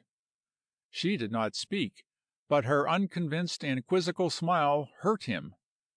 "You wait and see, Miss Sangster, and you'll see that editor man is mistaken." "You mean the program is to be changed?" she queried audaciously. He quivered to the cut of her words. "I am not accustomed to lying," he said stiffly, "even to women." "Neither have you to me, nor have you denied the program is to be changed. Perhaps, Mr. Glendon, I am stupid, but I fail to see the difference in what number the final round occurs, so long as it is predetermined and known." "I'll tell you that round, and not another soul shall know." She shrugged her shoulders and smiled. "It sounds to me very much like a racing tip. They are always given that way, you know. Furthermore, I am not quite stupid, and I know there is something wrong here. Why were you made angry by my naming the round? Why were you angry with your manager? Why did you send him from the room?" For reply, Glendon walked over to the window, as if to look out, where he changed his mind and partly turned, and she knew, without seeing, that he was studying her face. He came back and sat down. "You said I haven't lied to you, Miss Sangster, and you were right. I haven't." He paused, groping painfully for a correct statement of the situation. "Now do you think you can believe what I'm going to tell you? Will you take the word of a prize fighter?" She nodded gravely, looking him straight in the eyes, and certain that what he was about to tell was the truth. "I've always fought straight and square. I've never touched a piece of dirty money in my life, nor attempted a dirty trick. Now I can go on from that. You've shaken me up pretty badly by what you told me. I don't know what to make of it. I can't pass a snap judgment on it. I don't know, but it looks bad. That's what troubles me. For see you, Stubener and I have talked this fight over, and it was understood between us that I would end the fight in the 16th round. Now you bring the same word. How did that editor know? Not from me. Stubener must have let it out, unless—" he stopped to debate the problem—"unless that editor is a lucky guesser. I can't make up my mind about it. I'll have to keep my eyes open and wait and learn. Every word I've given you is straight, and there's my hand on it." Again he towered out of his chair and over to her. Her small hand was gripped in his big one as she arose to meet him, and after a fair, straight look into the eyes between them, both glanced unconsciously at the clasped hands. She felt that she had never been more aware that she was a woman. The sex emphasis of those two hands, the soft and fragile feminine, and the heavy, muscular masculine, was startling. Glendon was the first to speak. "You could be hurt so easily," he said, and at the same time she felt the firmness of his grip almost caressingly relax. She remembered the old Prussian king's love for giants, and laughed at the incongruity of the thought association as she withdrew her hand. "I am glad you came here today," he said, then hurried on awkwardly to make an explanation which the warm light of admiration in his eyes belied. "I mean because maybe you have opened my eyes to the crooked dealing that has been going on." "You have surprised me," she urged. "It seemed to me that it is so generally understood that prize fighting is full of crookedness that I cannot understand how you, one of its chief exponents, could be ignorant of it. I thought, as a matter of course, that you would know all about it, and now you have convinced me that you never dreamed of it. You must be different from other fighters." He nodded his head. That explains it, I guess. And that's what comes of keeping away from it, from the other fighters and promoters and sports. It was easy to pull the wool over my eyes, yet it remains to be seen whether it really has been pulled over or not. You see, I'm going to find out for myself." "And change it?" she queried, rather breathlessly, convinced somehow that he could do anything he set out to accomplish. "No, quit it," was his answer. "If it isn't straight, I won't have anything more to do with it. And one thing is certain, this coming fight with Nat Powers won't end in the 16th round. If there is any truth in that editor's tip, they'll all be fooled.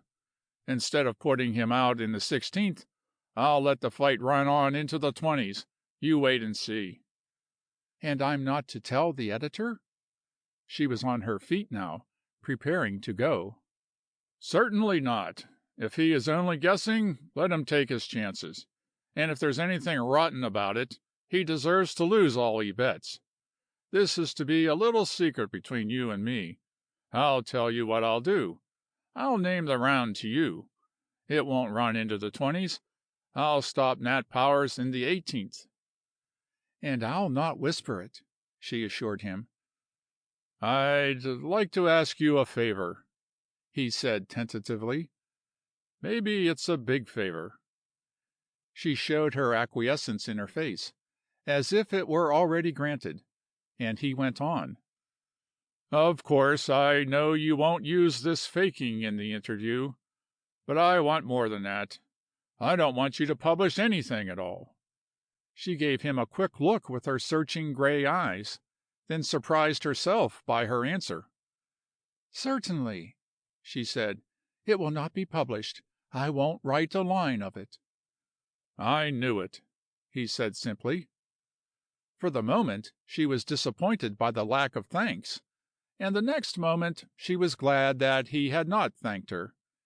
She sensed the different foundation he was building under this meeting of an hour with her, and she became daringly explorative. "How did you know it?" she asked. "I don't know." He shook his head. "I can't explain it. I knew it as a matter of course. Somehow, it seems to me, I know a lot about you and me." "But why not publish the interview? As your manager says, it is good advertising." "I know it," he answered slowly. "But I don't want to know you that way. I think it would hurt if you should publish it. I don't want to think that I knew you professionally.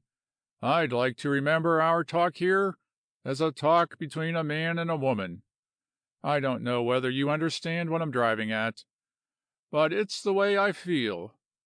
I want to remember this, just as a man and a woman." As he spoke, in his eyes was all the expression with which a man looks at a woman. She felt the force and beat of him, and she felt strangely tongue-tied and awkward before this man who had been reputed tongue-tied and awkward.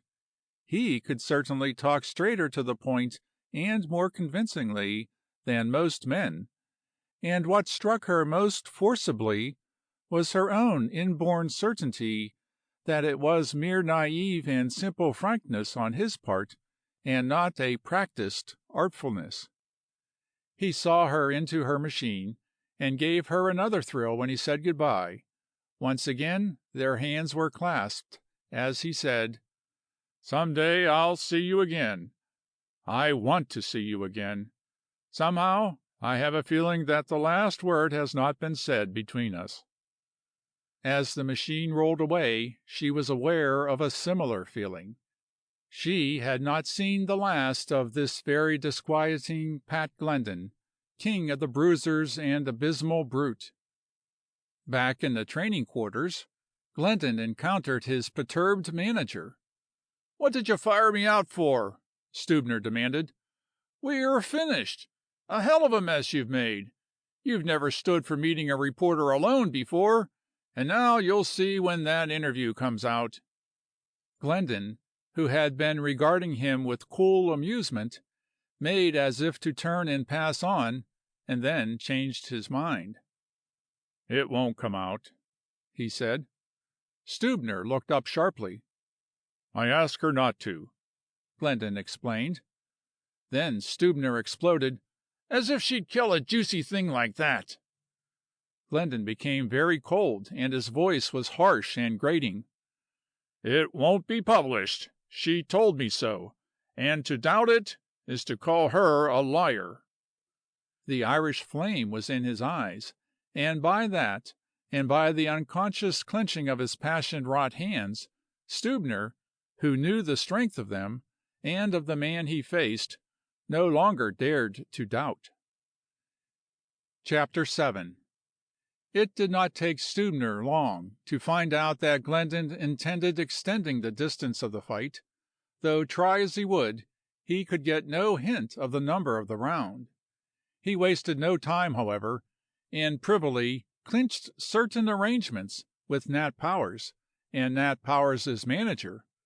Powers had a faithful following of betters, and the betting syndicate was not to be denied its harvest. On the night of the fight, Maud Sangster was guilty of a more daring unconventionality than any she had yet committed, though no whisper of it leaked out to shock society.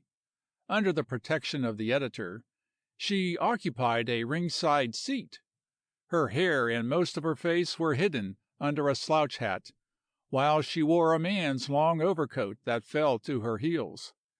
Entering in the thick of the crowd, she was not noticed, nor did the newspaper men in the press seats against the ring directly in front of her recognize her. As was the growing custom, there were no preliminary bouts, and she had barely gained her seat when roars of applause announced the arrival of Nat Powers. He came down the aisle in the midst of his seconds, and she was almost frightened by the formidable bulk of him. Yet he leaped the ropes as lightly as a man half his weight, and grinned acknowledgment to the tumultuous greeting that arose from all the house. He was not pretty. 2 cauliflower ears attested his profession and its attendant brutality, while his broken nose had been so often spread over his face as to defy the surgeon's art to reconstruct it. Another uproar heralded the arrival of Glendon, and she watched him eagerly as he went through the ropes to his corner. But it was not until the tedious time of announcements, introductions, and challenges was over that the 2 men threw off their wraps and faced each other in ring costume. Concentrated upon them from overhead was the white glare of many electric lights, this for the benefit of the moving picture cameras, and she felt, as she looked at the 2 sharply contrasted men, that it was in Glendon that she saw the thoroughbred, and in Powers the abysmal brute. Both looked their parts, Glendon, clean-cut in face and form, softly and massively beautiful; Powers, almost asymmetrically rugged and heavily matted with hair. As they made their preliminary pose for the cameras, confronting each other in fighting attitudes, it chanced that Glendon's gaze dropped down through the ropes and rested on her face. Though he gave no sign, she knew, with a swift leap of the heart, that he had recognized her. The next moment the gong sounded, the announcer cried, "Let her go," and the battle was on. It was a good fight.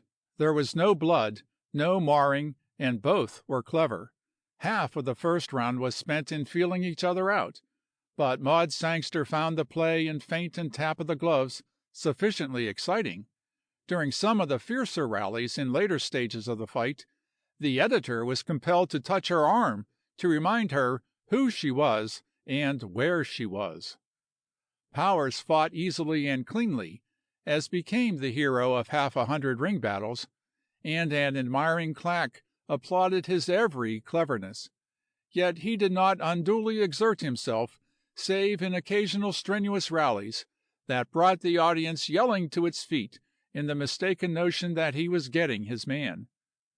It was at such a moment, When her unpractised eye could not inform her that Glendon was escaping serious damage, that the editor leaned to her and said, "Young Pat will win all right. He's a comer, and they can't stop him. But he'll win in the 16th and not before." "Or after?" she asked. She almost laughed at the certitude of her companion's negative. She knew better. Powers was noted for hunting his man from moment to moment and round to round, and Glendon was content to accede to this program. His defense was admirable, and he threw in just enough of offense to whet the edge of the audience's interest. Though he knew he was scheduled to lose, Powers had had too long a ring experience to hesitate from knocking his man out if the opportunity offered.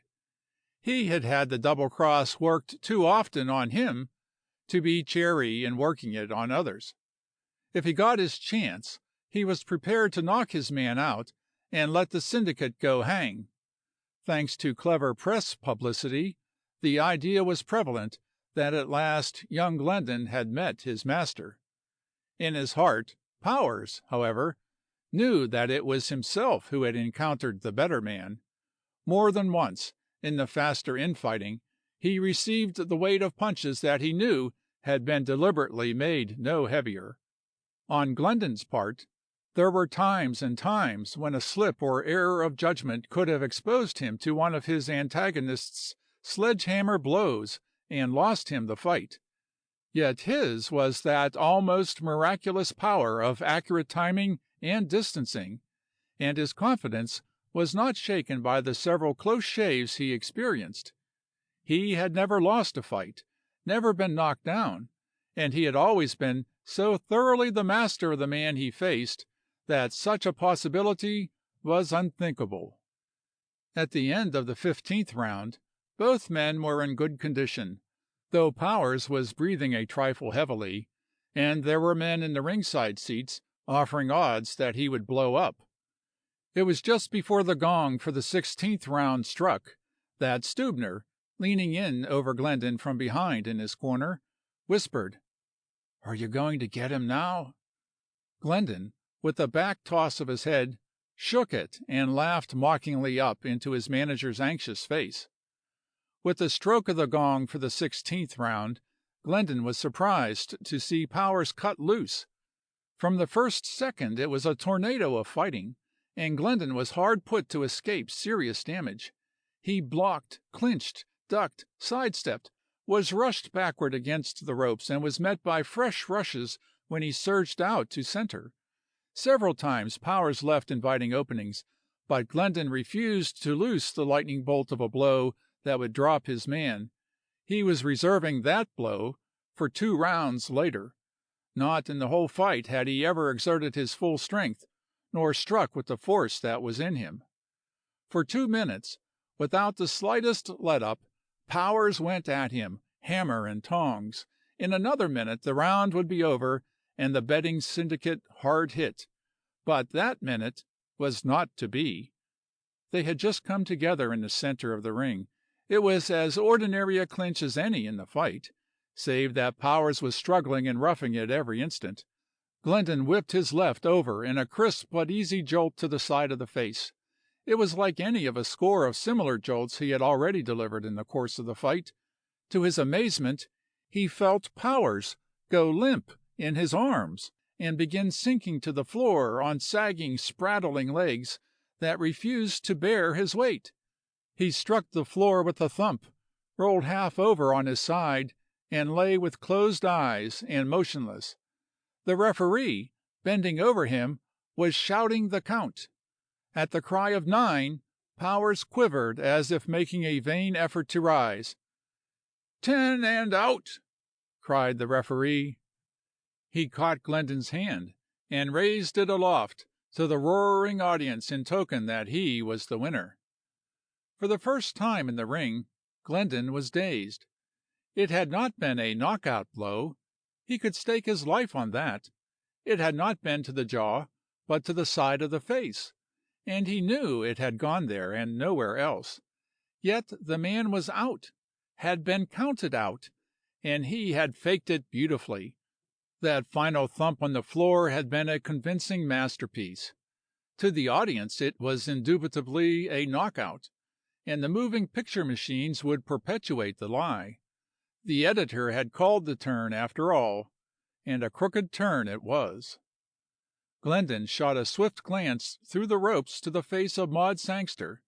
She was looking straight at him, but her eyes were bleak and hard, and there was neither recognition nor expression in them. Even as he looked, she turned away unconcernedly and said something to the man beside her. Powers's seconds were carrying him to his corner, a seeming limp wreck of a man. Glendon's seconds were advancing upon him to congratulate him and to remove his gloves. But Stubener was ahead of them.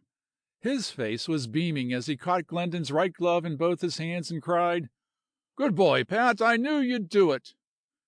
Glendon pulled his glove away, and, for the first time in the years they had been together, his manager heard him swear. "You go to hell," he said, and turned to hold out his hands for his seconds to pull off the gloves. End of chapters 6 and 7.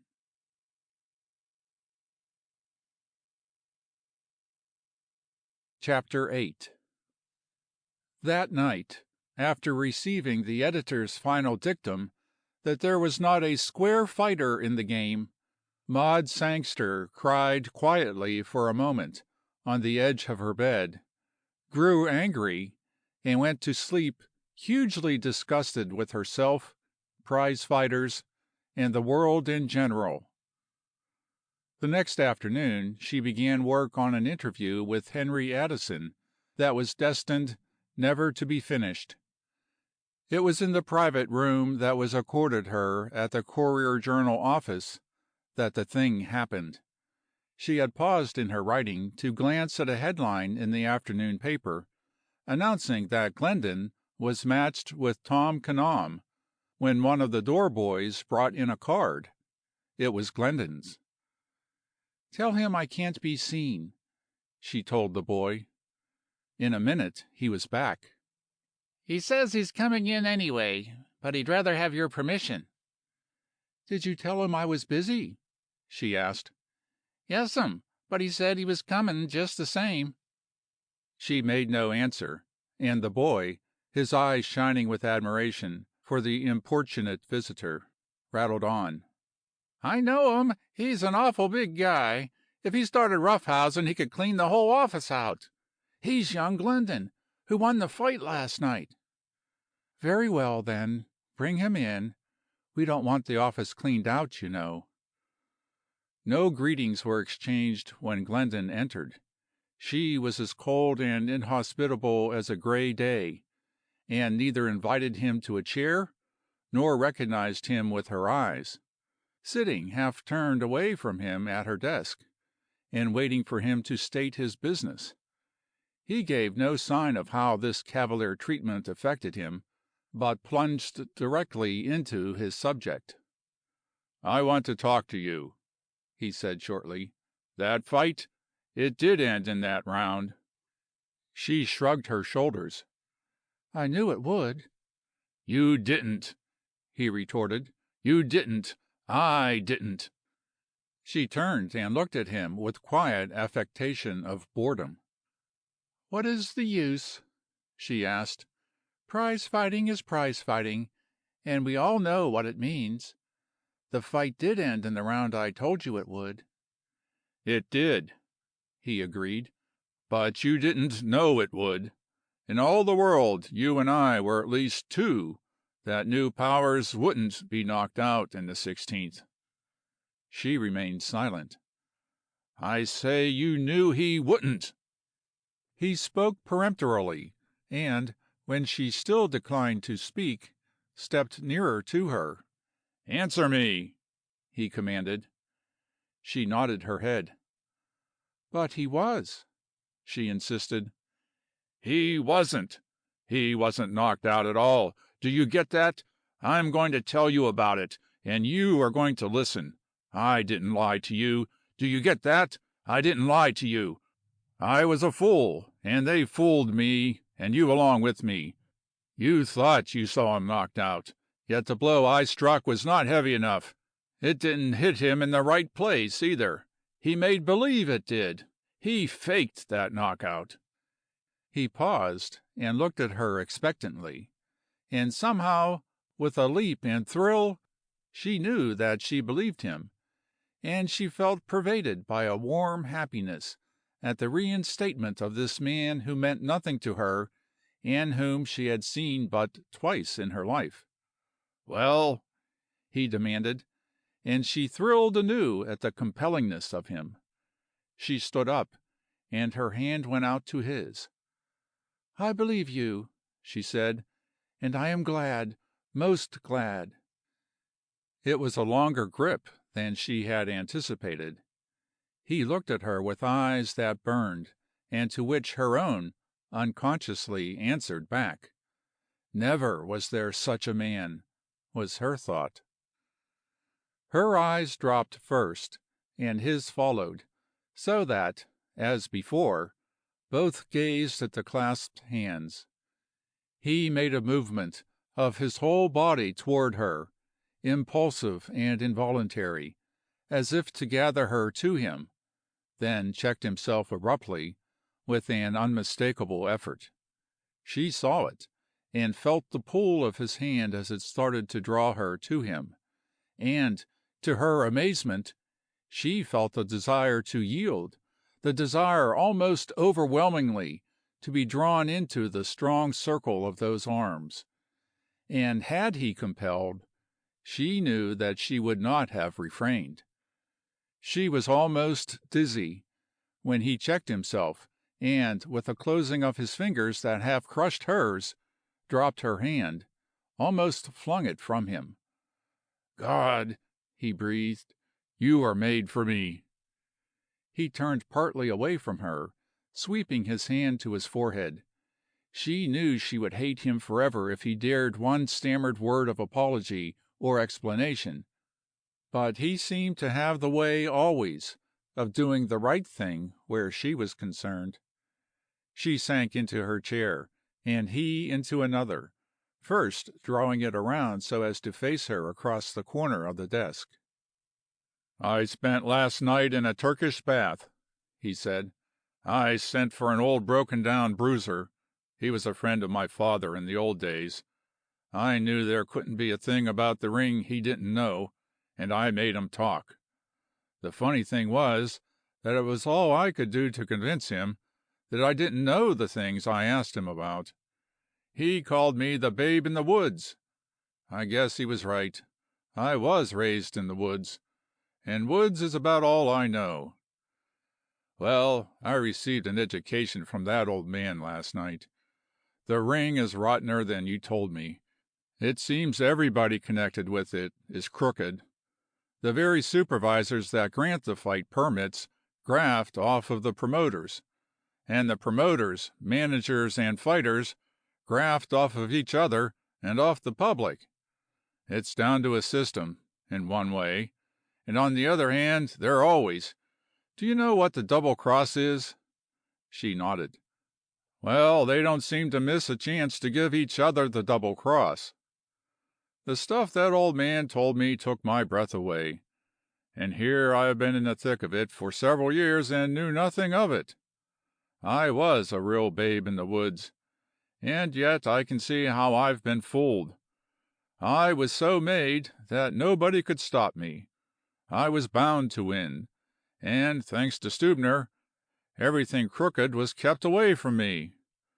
This morning I cornered Spider Walsh and made him talk. He was my first trainer, you know, and he followed Stubener's instructions. They kept me in ignorance. Besides, I didn't herd with the sporting crowd. I spent my time hunting and fishing and monkeying with cameras and such things. Do you know what Walsh and Stubener called me between themselves? The Virgin. I only learned it this morning from Walsh, and it was like pulling teeth. And they were right. I was a little innocent lamb. And Stubener was using me for crookedness, too, only I didn't know it. I can look back now and see how it was worked, but you see, I wasn't interested enough in the game to be suspicious. I was born with a good body and a cool head, and I was raised in the open, and I was taught by my father, who knew more about fighting than any man, living or dead. It was too easy. The ring didn't absorb me. There was never any doubt of the outcome, but I'm done with it now." She pointed to the headline announcing his match with Tom Canham. "That's Stubener's work," he explained. "It was programmed months ago. But I don't care. I'm heading for the mountains. I've quit." She glanced at the unfinished interview on the desk and sighed. "How lordly men are," she said. "Masters of destiny. They do as they please." "From what I've heard," he interrupted, "you've done pretty much as you please. It's one of the things I like about you. And what has struck me hard from the first was the way you and I understand each other." He broke off and looked at her with burning eyes. "Well, the ring did one thing for me," he went on. "It made me acquainted with you. And when you find the one woman, there's just one thing to do. Take her in your two hands and don't let go. Come on, let us start for the mountains." It had come with the suddenness of a thunderclap, and yet she felt that she had been expecting it. Her heart was beating up and almost choking her in a strangely delicious way. Here, at least, was the primitive and the simple with a vengeance. Then, too, it seemed a dream. Such things did not take place in modern newspaper offices. Love could not be made in such fashion. It only so occurred on the stage and in novels. He had arisen, and was holding out both hands to her. "I don't dare," she said in a whisper, half to herself. "I don't dare." And thereat she was stung by the quick contempt that flashed in his eyes, but that swiftly changed to open incredulity. "You'd dare anything you wanted," he was saying. "I know that. It's not a case of dare, but of want. Do you want?" She had arisen, and was now swaying as if in a dream. It flashed into her mind to wonder if it were hypnotism. She wanted to glance about her at the familiar objects of the room in order to identify herself with reality, but she could not take her eyes from his. Nor did she speak. He had stepped beside her. His hand was on her arm, and she leaned toward him involuntarily. It was all part of the dream, and it was no longer hers to question anything. It was the great dare. He was right. She could dare what she wanted, and she did want. He was helping her into her jacket. She was thrusting the hatpins through her hair, and even as she realized it, she found herself walking beside him through the opened door. The flight of the Duchess, and the statue and the bust, darted through her mind. Then she remembered Waring. "What's become of Waring?" she murmured. "Land travel or seafaring," he murmured back. And to her this kindred sufficient note was a vindication of her madness. At the entrance of the building, he raised his hand to call a taxi, but was stopped by her touch on his arm. "Where are we going?" she breathed. "To the ferry. We've just time to catch that Sacramento train." "But I can't go this way," she protested. I haven't even a change of handkerchiefs." He held up his hand again before replying. "You can shop in Sacramento. We'll get married there and catch the night overland north. I'll arrange everything by telegraph from the train." As the cab drew to the curb, she looked quickly about her at the familiar street and the familiar throng, then, with almost a flurry of alarm, into Glendon's face. "I don't know a thing about you," she said. "We know everything about each other," was his answer. She felt the support and urge of his arms, and lifted her foot to the step. The next moment the door had closed.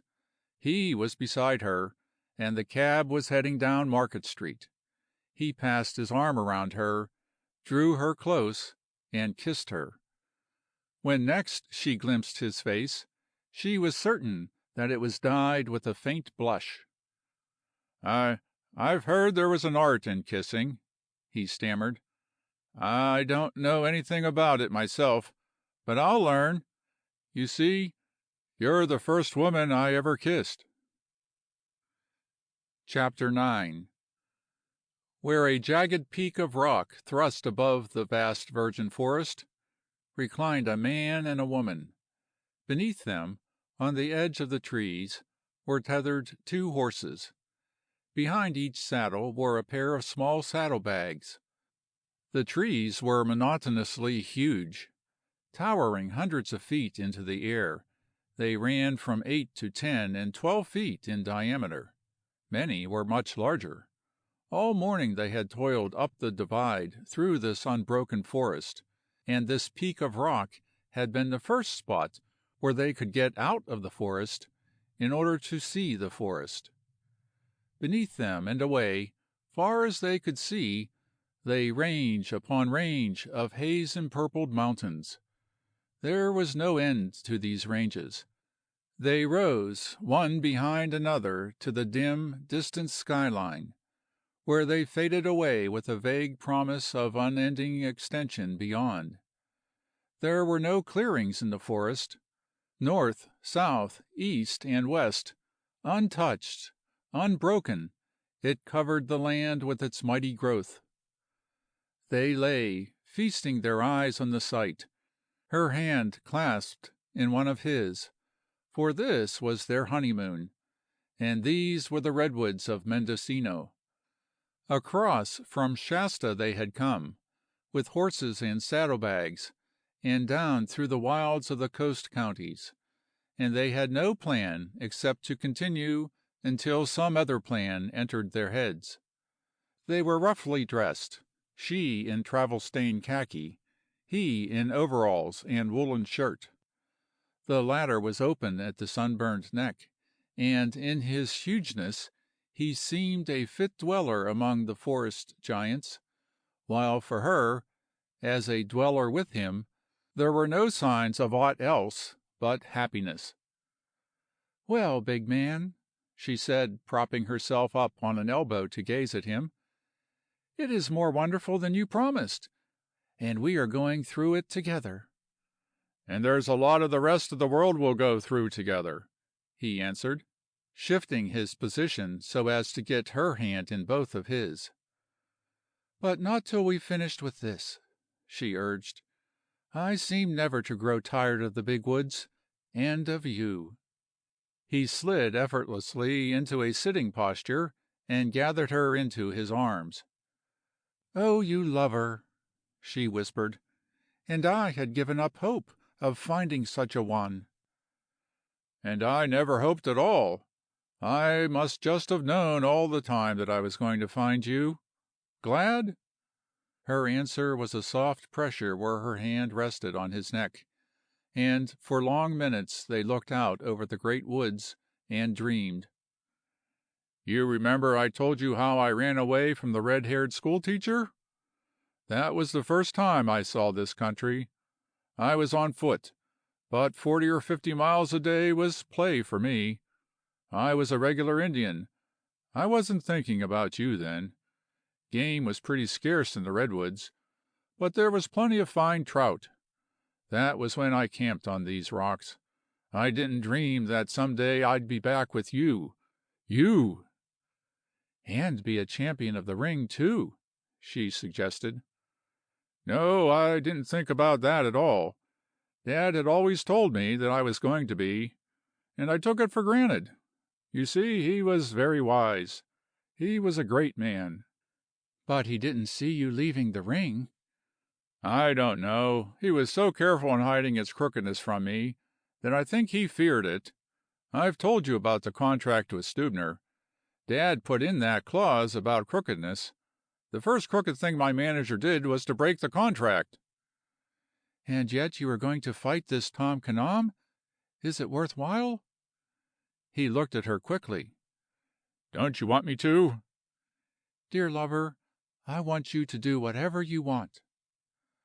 So she said, and to herself, her words still ringing in her ears, she marveled that she, not least among the stubbornly independent of the breed of Sangster, should utter them.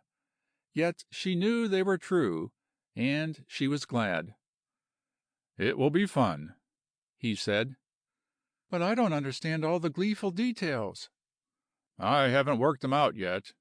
You might help me. In the first place, I'm going to double-cross Stubener and the betting syndicate. It will be part of the joke. I'm going to put Kanam out in the first round. For the first time I shall be really angry when I fight. Poor Tom Kanam, who's as crooked as the rest, will be the chief sacrifice. You see, I intend to make a speech in the ring. It's unusual, but it will be a success, for I am going to tell the audience all the inside workings of the game. It's a good game, too, but they're running it on business principles, and that's what spoils it. But there, I'm giving the speech to you instead of at the ring." "I wish I could be there to hear," she said. He looked at her and debated. "I'd like to have you, but it's sure to be a rough time. There is no telling what may happen when I start my program. But I'll come straight to you as soon as it's over, and it will be the last appearance of young Glendon in the ring, in any ring." "But, dear, you've never made a speech in your life," she objected. "You might fail." He shook his head positively. "I'm Irish," he announced. "And what Irishman was there who couldn't speak?" He paused to laugh merrily. "Stubener thinks I'm crazy. Says a man can't train on matrimony. A lot he knows about matrimony, or me, or you, or anything except real estate and fixed fights. But I'll show him that night. And poor Tom, too. I really feel sorry for Tom." "My dear abysmal brute is going to behave most abysmally and brutally, I fear," she murmured. He laughed. "I'm going to make a noble attempt at it. Positively my last appearance, you know. And then it will be you. You. But if you don't want that last appearance, say the word." "Of course I want it, big man. I want my big man for himself. And to be himself, he must be himself. If you want this, I want it for you, and for myself, too. Suppose I said I wanted to go on the stage, or to the South Seas, or to the North Pole?" He answered slowly, almost solemnly. "Then I'd say go ahead, because you are you, and must be yourself, and do whatever you want. I love you because you are you." "And we're both a silly pair of lovers," she said, when his embrace had relaxed. "Isn't it great?" he cried. He stood up, measured the sun with his eye, and extended his hand out over the big woods that covered the serried purple ranges. "We've got to sleep out there somewhere. It's 30 miles to the nearest camp." End of chapters 8 and 9.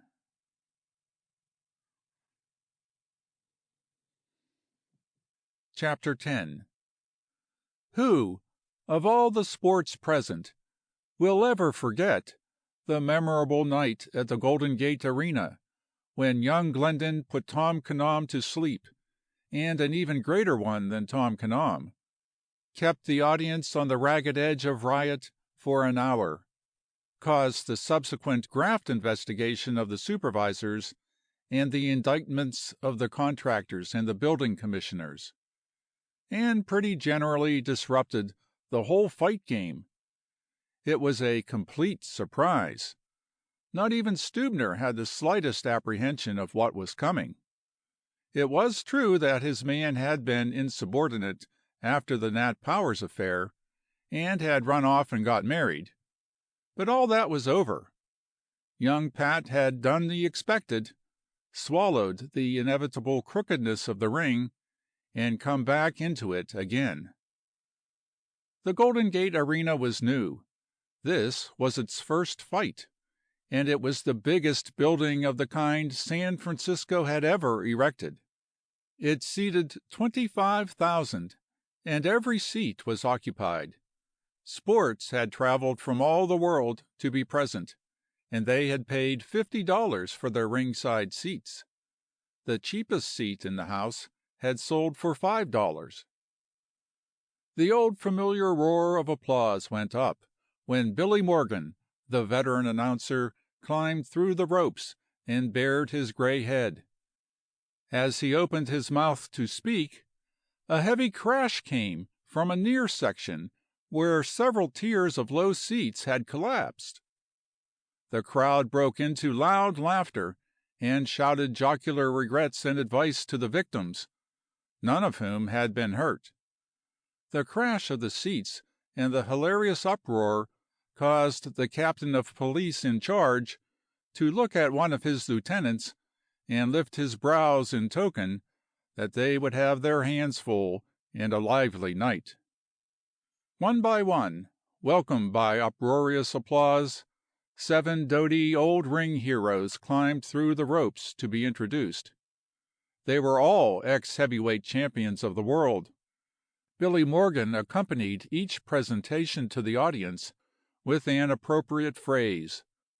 One was hailed as Honest John and Old Reliable. Another was the squarest two-fisted fighter the ring ever saw, and of others, the hero of 100 battles, and never threw one and never lay down.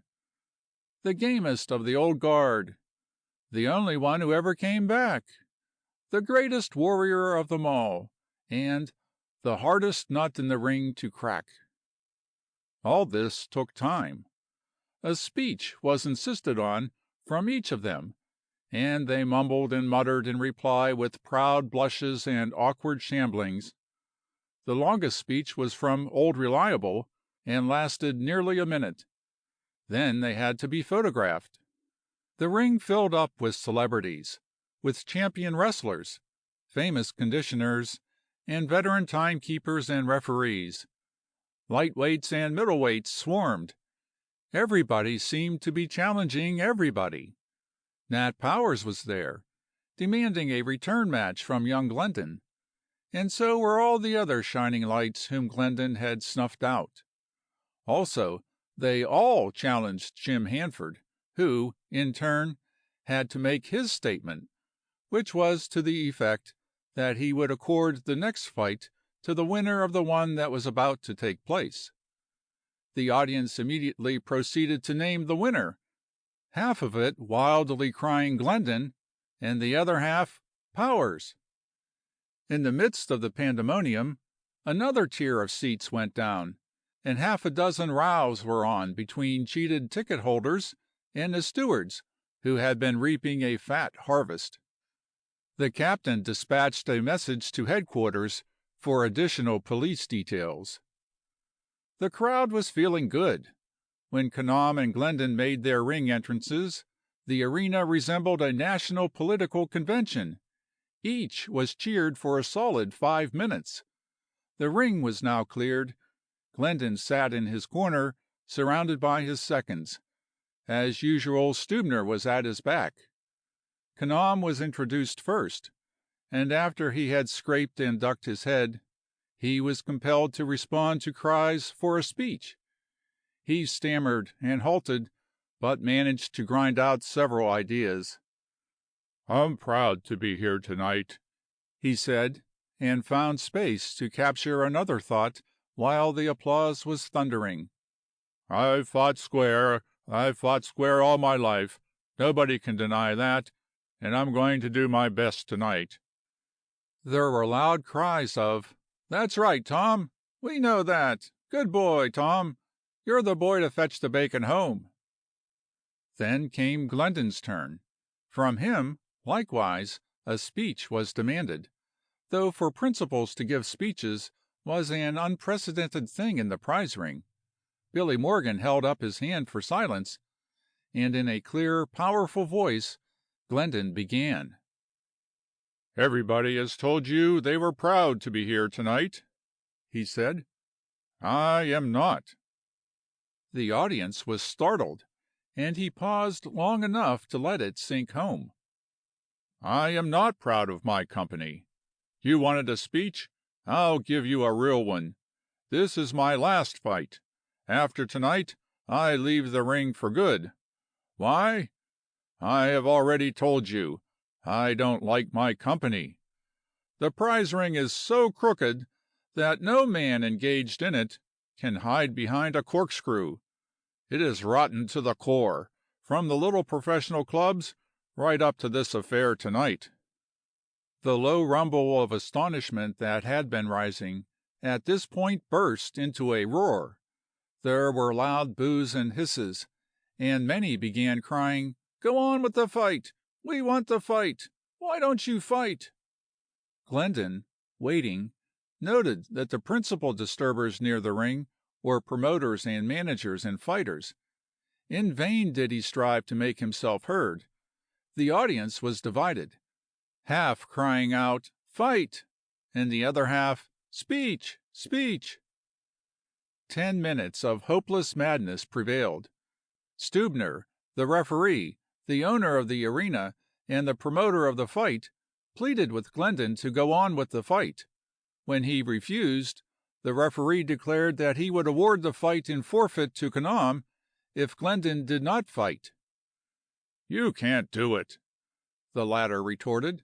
"I'll sue you in all the courts if you try that on, and I'll not promise you that you'll survive this crowd if you cheat it out of a fight. Besides, I'm going to fight, but before I do I'm going to finish my speech." "But it's against the rules," protested the referee.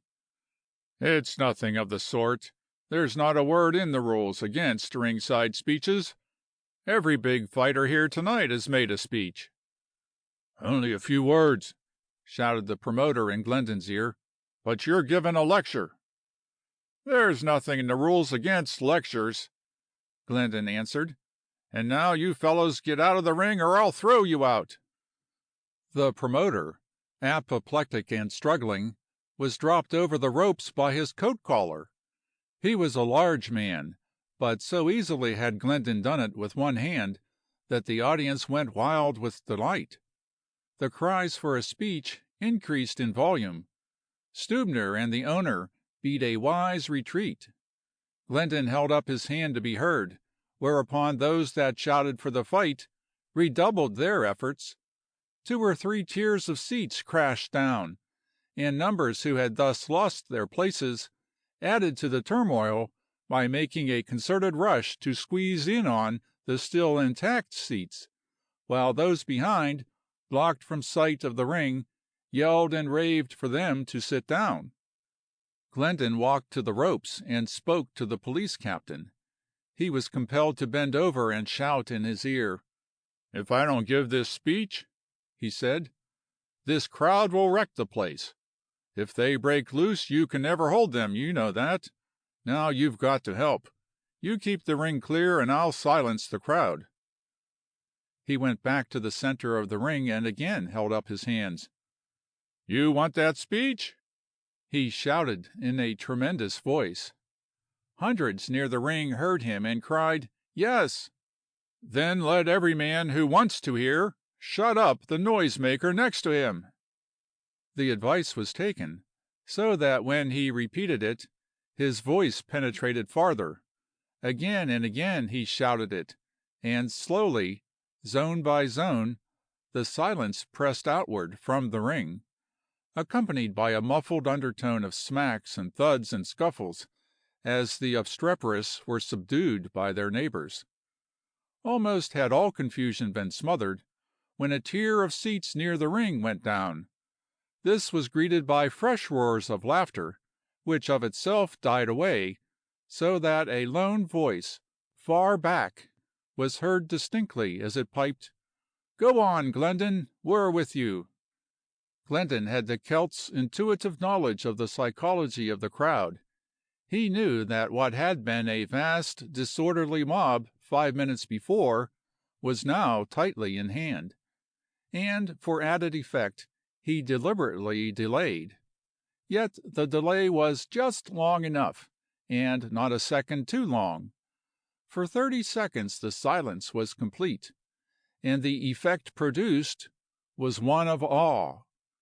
Then, just as the first faint hints of restlessness came to his ears, he began to speak. "When I finish this speech," he said, "I am going to fight. I promise you it will be a real fight, one of the few real fights you have ever seen.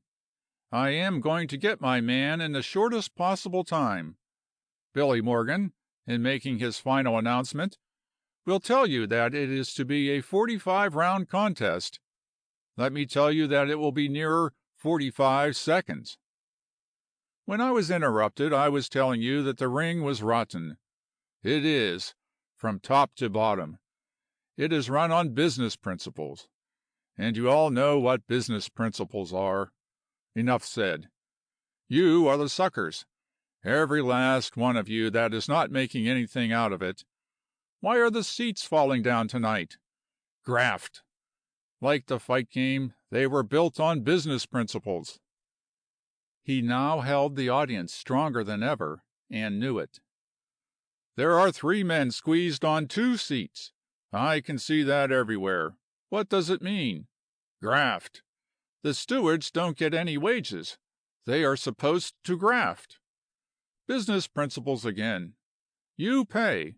Of course you pay. How are the fight permits obtained? Graft. And now let me ask you, if the men who build the seats graft, if the stewards graft, if the authorities graft, why shouldn't those higher up in the fight game graft? They do, and you pay. And let me tell you, it is not the fault of the fighters. They don't run the game. The promoters and managers run it. They're the businessmen. The fighters are only fighters. They begin honestly enough, but the managers and promoters make them give in or kick them out. There have been straight fighters, and there are now a few, but they don't earn much as a rule. I guess there have been straight managers. Mine is about the best of the boiling, but just ask him how much he's got salted down in real estate and apartment houses." Here the uproar began to drown his voice. "Let every man who wants to hear shut up the man alongside of him," Glendon instructed. Again, like the murmur of a surf, there was a rustling of smacks and thuds and scuffles, and the house quieted down. "Why does every fighter work overtime, insisting that he's always fought square? Why are they called Honest Johns and Honest Bills and Honest Blacksmiths and all the rest? Doesn't it ever strike you that they seem to be afraid of something? When a man comes to you shouting he is honest, you get suspicious. But when a prize fighter passes the same dope out to you, you swallow it down. May the best man win. How often have you heard Billy Morgan say that? Let me tell you that the best man doesn't win so often, and when he does, it's usually arranged for him. Most of the grudge fights you've heard or seen were arranged, too. It's a program. The whole thing is programmed. Do you think the promoters and managers are in it for their health? They're not. They're businessmen. Tom, Dick, and Harry are 3 fighters. Dick is the best man. In 2 fights he could prove it. But what happens? Tom licks Harry. Dick licks Tom. Harry licks Dick. Nothing proved. Then come the return matches. Harry licks Tom. Tom licks Dick. Dick licks Harry. Nothing proved. Then they try again. Dick is kicking. Says he wants to get along in the game. So Dick licks Tom and Dick licks Harry. 8 fights to prove Dick the best man, when 2 could have done it. All arranged. A regular program. And you pay for it. And when your seats don't break down, you get robbed of them by the stewards. It is a good game, too, if it were only square. The fighters would be square if they had a chance. But the graft is too big. When a handful of men can divide up $750,000 on 3 fights. A wild outburst compelled him to stop. Out of the medley of cries from all over the house he could distinguish such as, "What $1,000,000? What 3 fights? Tell us! Go on!" Likewise there were boos and hisses, and cries of "Muckraker! Muckraker!" "Do you want to hear?" Glendon shouted. "Then keep order." Once more he compelled the impressive half-minute of silence. "What is Jim Hanford planning? What is the program his crowd and mine are framing up? They know I've got him. He knows I've got him. I can whip him in one fight, but he's the champion of the world. If I don't give in to the program, they'll never give me a chance to fight him. The program calls for 3 fights. I am to win the first fight. It will be pulled off in Nevada if San Francisco won't stand for it. We are to make it a good fight.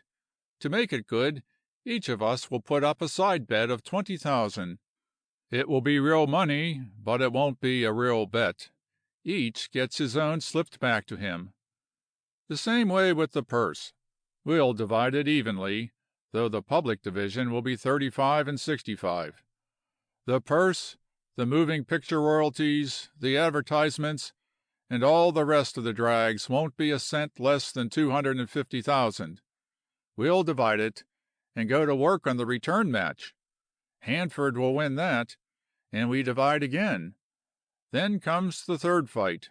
I win, as I have every right to, and we have taken 750,000 out of the pockets of the fighting public. That's the program. But the money is dirty, and that's why I am quitting the ring tonight." It was at this moment that Jim Hanford, kicking a clinging policeman back among the seat holders, heaved his huge frame through the ropes, bellowing, "It's a lie!" He rushed like an infuriated bull at Glendon, who sprang back, and then, instead of meeting the rush, ducked cleanly away. Unable to check himself, the big man fetched up against the ropes. Flung back by the spring of them, he was turning to make another rush when Glendon landed him. Glendon, cool, clear-seeing, distanced his man perfectly to the jaw, and struck the first full-strength blow of his career. All his strength, and his reserve of strength, went into that one smashing, muscular explosion. Hanford was dead in the air, in so far as unconsciousness may resemble death. So far as he was concerned, he ceased at the moment of contact with Glendon's fist. His feet left the floor, and he was in the air until he struck the topmost rope. His inert body sprawled across it, sagged at the middle, and fell through the ropes and down out of the ring upon the heads of the men in the press seats. The audience broke loose. It had already seen more than it had paid to see, for the great Jim Hanford, the world champion, had been knocked out. It was unofficial, but it had been with a single punch. Never had there been such a night in Fistiana. Glendon looked ruefully at his damaged knuckles, cast a glance through the ropes to where Hanford was groggily coming to, and held up his hands. He had clinched his right to be heard, and the audience grew still. "When I began to fight," he said, "they called me One Punch Glendon. You saw that punch a moment ago. I always had that punch. I went after my men and got them on the jump, though I was careful not to hit with all my might. Then I was educated. My manager told me it wasn't fair to the crowd. He advised me to make long fights, so that the crowd could get a run for its money. I was a fool, a mutt. I was a green lad from the mountains. So help me God, I swallowed it as the truth. My manager used to talk over with me what round I would put my man out in. Then he tipped it off to the betting syndicate, and the betting syndicate went to it. Of course you paid. But I am glad for one thing. I never touched a cent of the money. They didn't dare offer it to me, because they knew it would give the game away. You remember my fight with Nat Powers? I never knocked him out. I had got suspicious, so the gang framed it up with him. I didn't know. I intended to let him go a couple of rounds over the 16th. That last punch in the 16th didn't shake him, but he faked the knockout just the same, and fooled all of you. How about tonight? A voice called out. Is it a frame up? It is, was Glendon's answer. How's the syndicate betting? That Kanam will last to the 14th. Howls and hoots went up. For the last time, Glendon held up his hand for silence.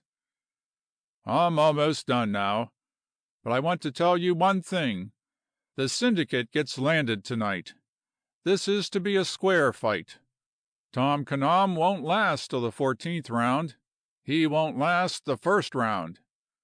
Kanam sprang to his feet in his corner and cried out in a fury, You can't do that. The man don't live who can get me in one round. Glendon ignored him and went on. Once now in my life I have struck with all my strength. You saw that a moment ago when I caught Hanford.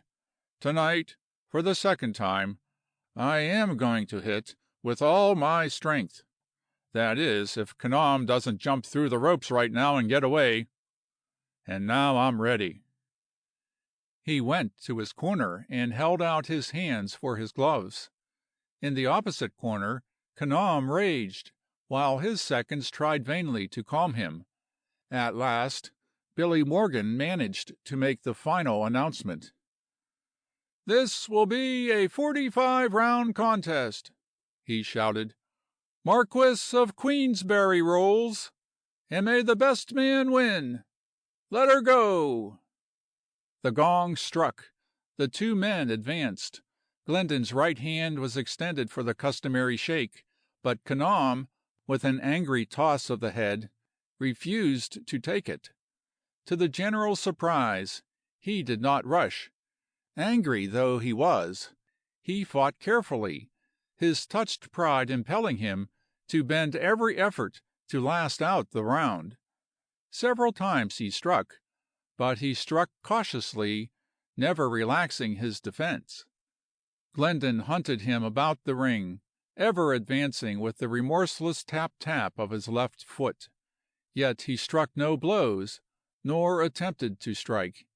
He even dropped his hands to his sides, and hunted the other defenselessly in an effort to draw him out.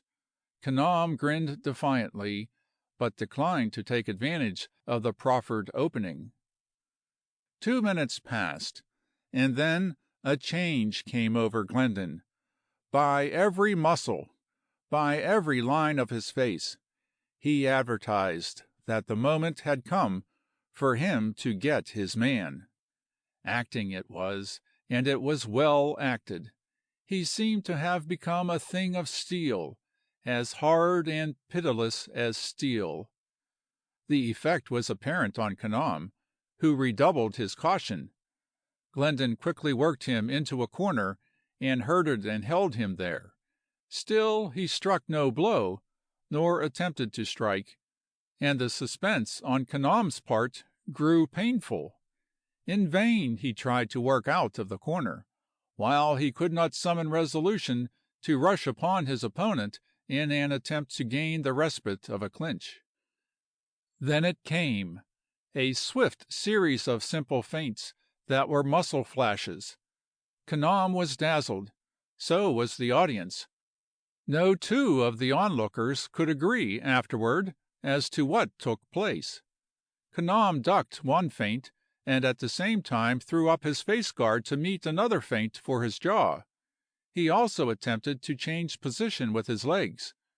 Ringside witnesses swore that they saw Glendon start the blow from his right hip, and leap forward like a tiger to add the weight of his body to it.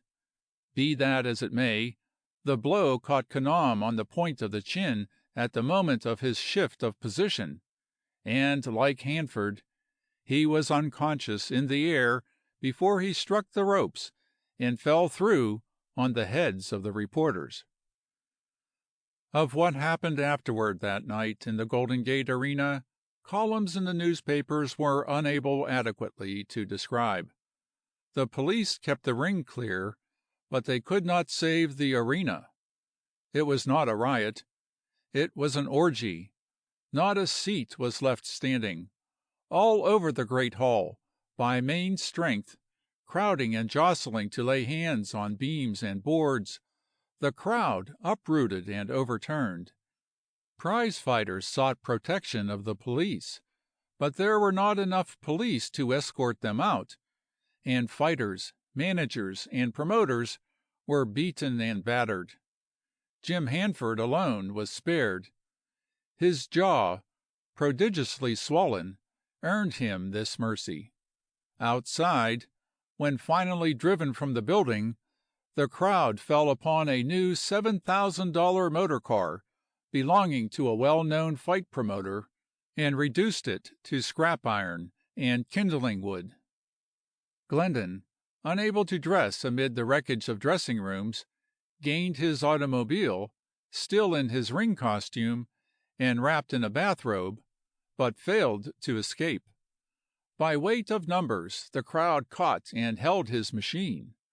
The police were too busy to rescue him, and in the end a compromise was effected, whereby the car was permitted to proceed at a walk, escorted by 5,000 cheering madmen.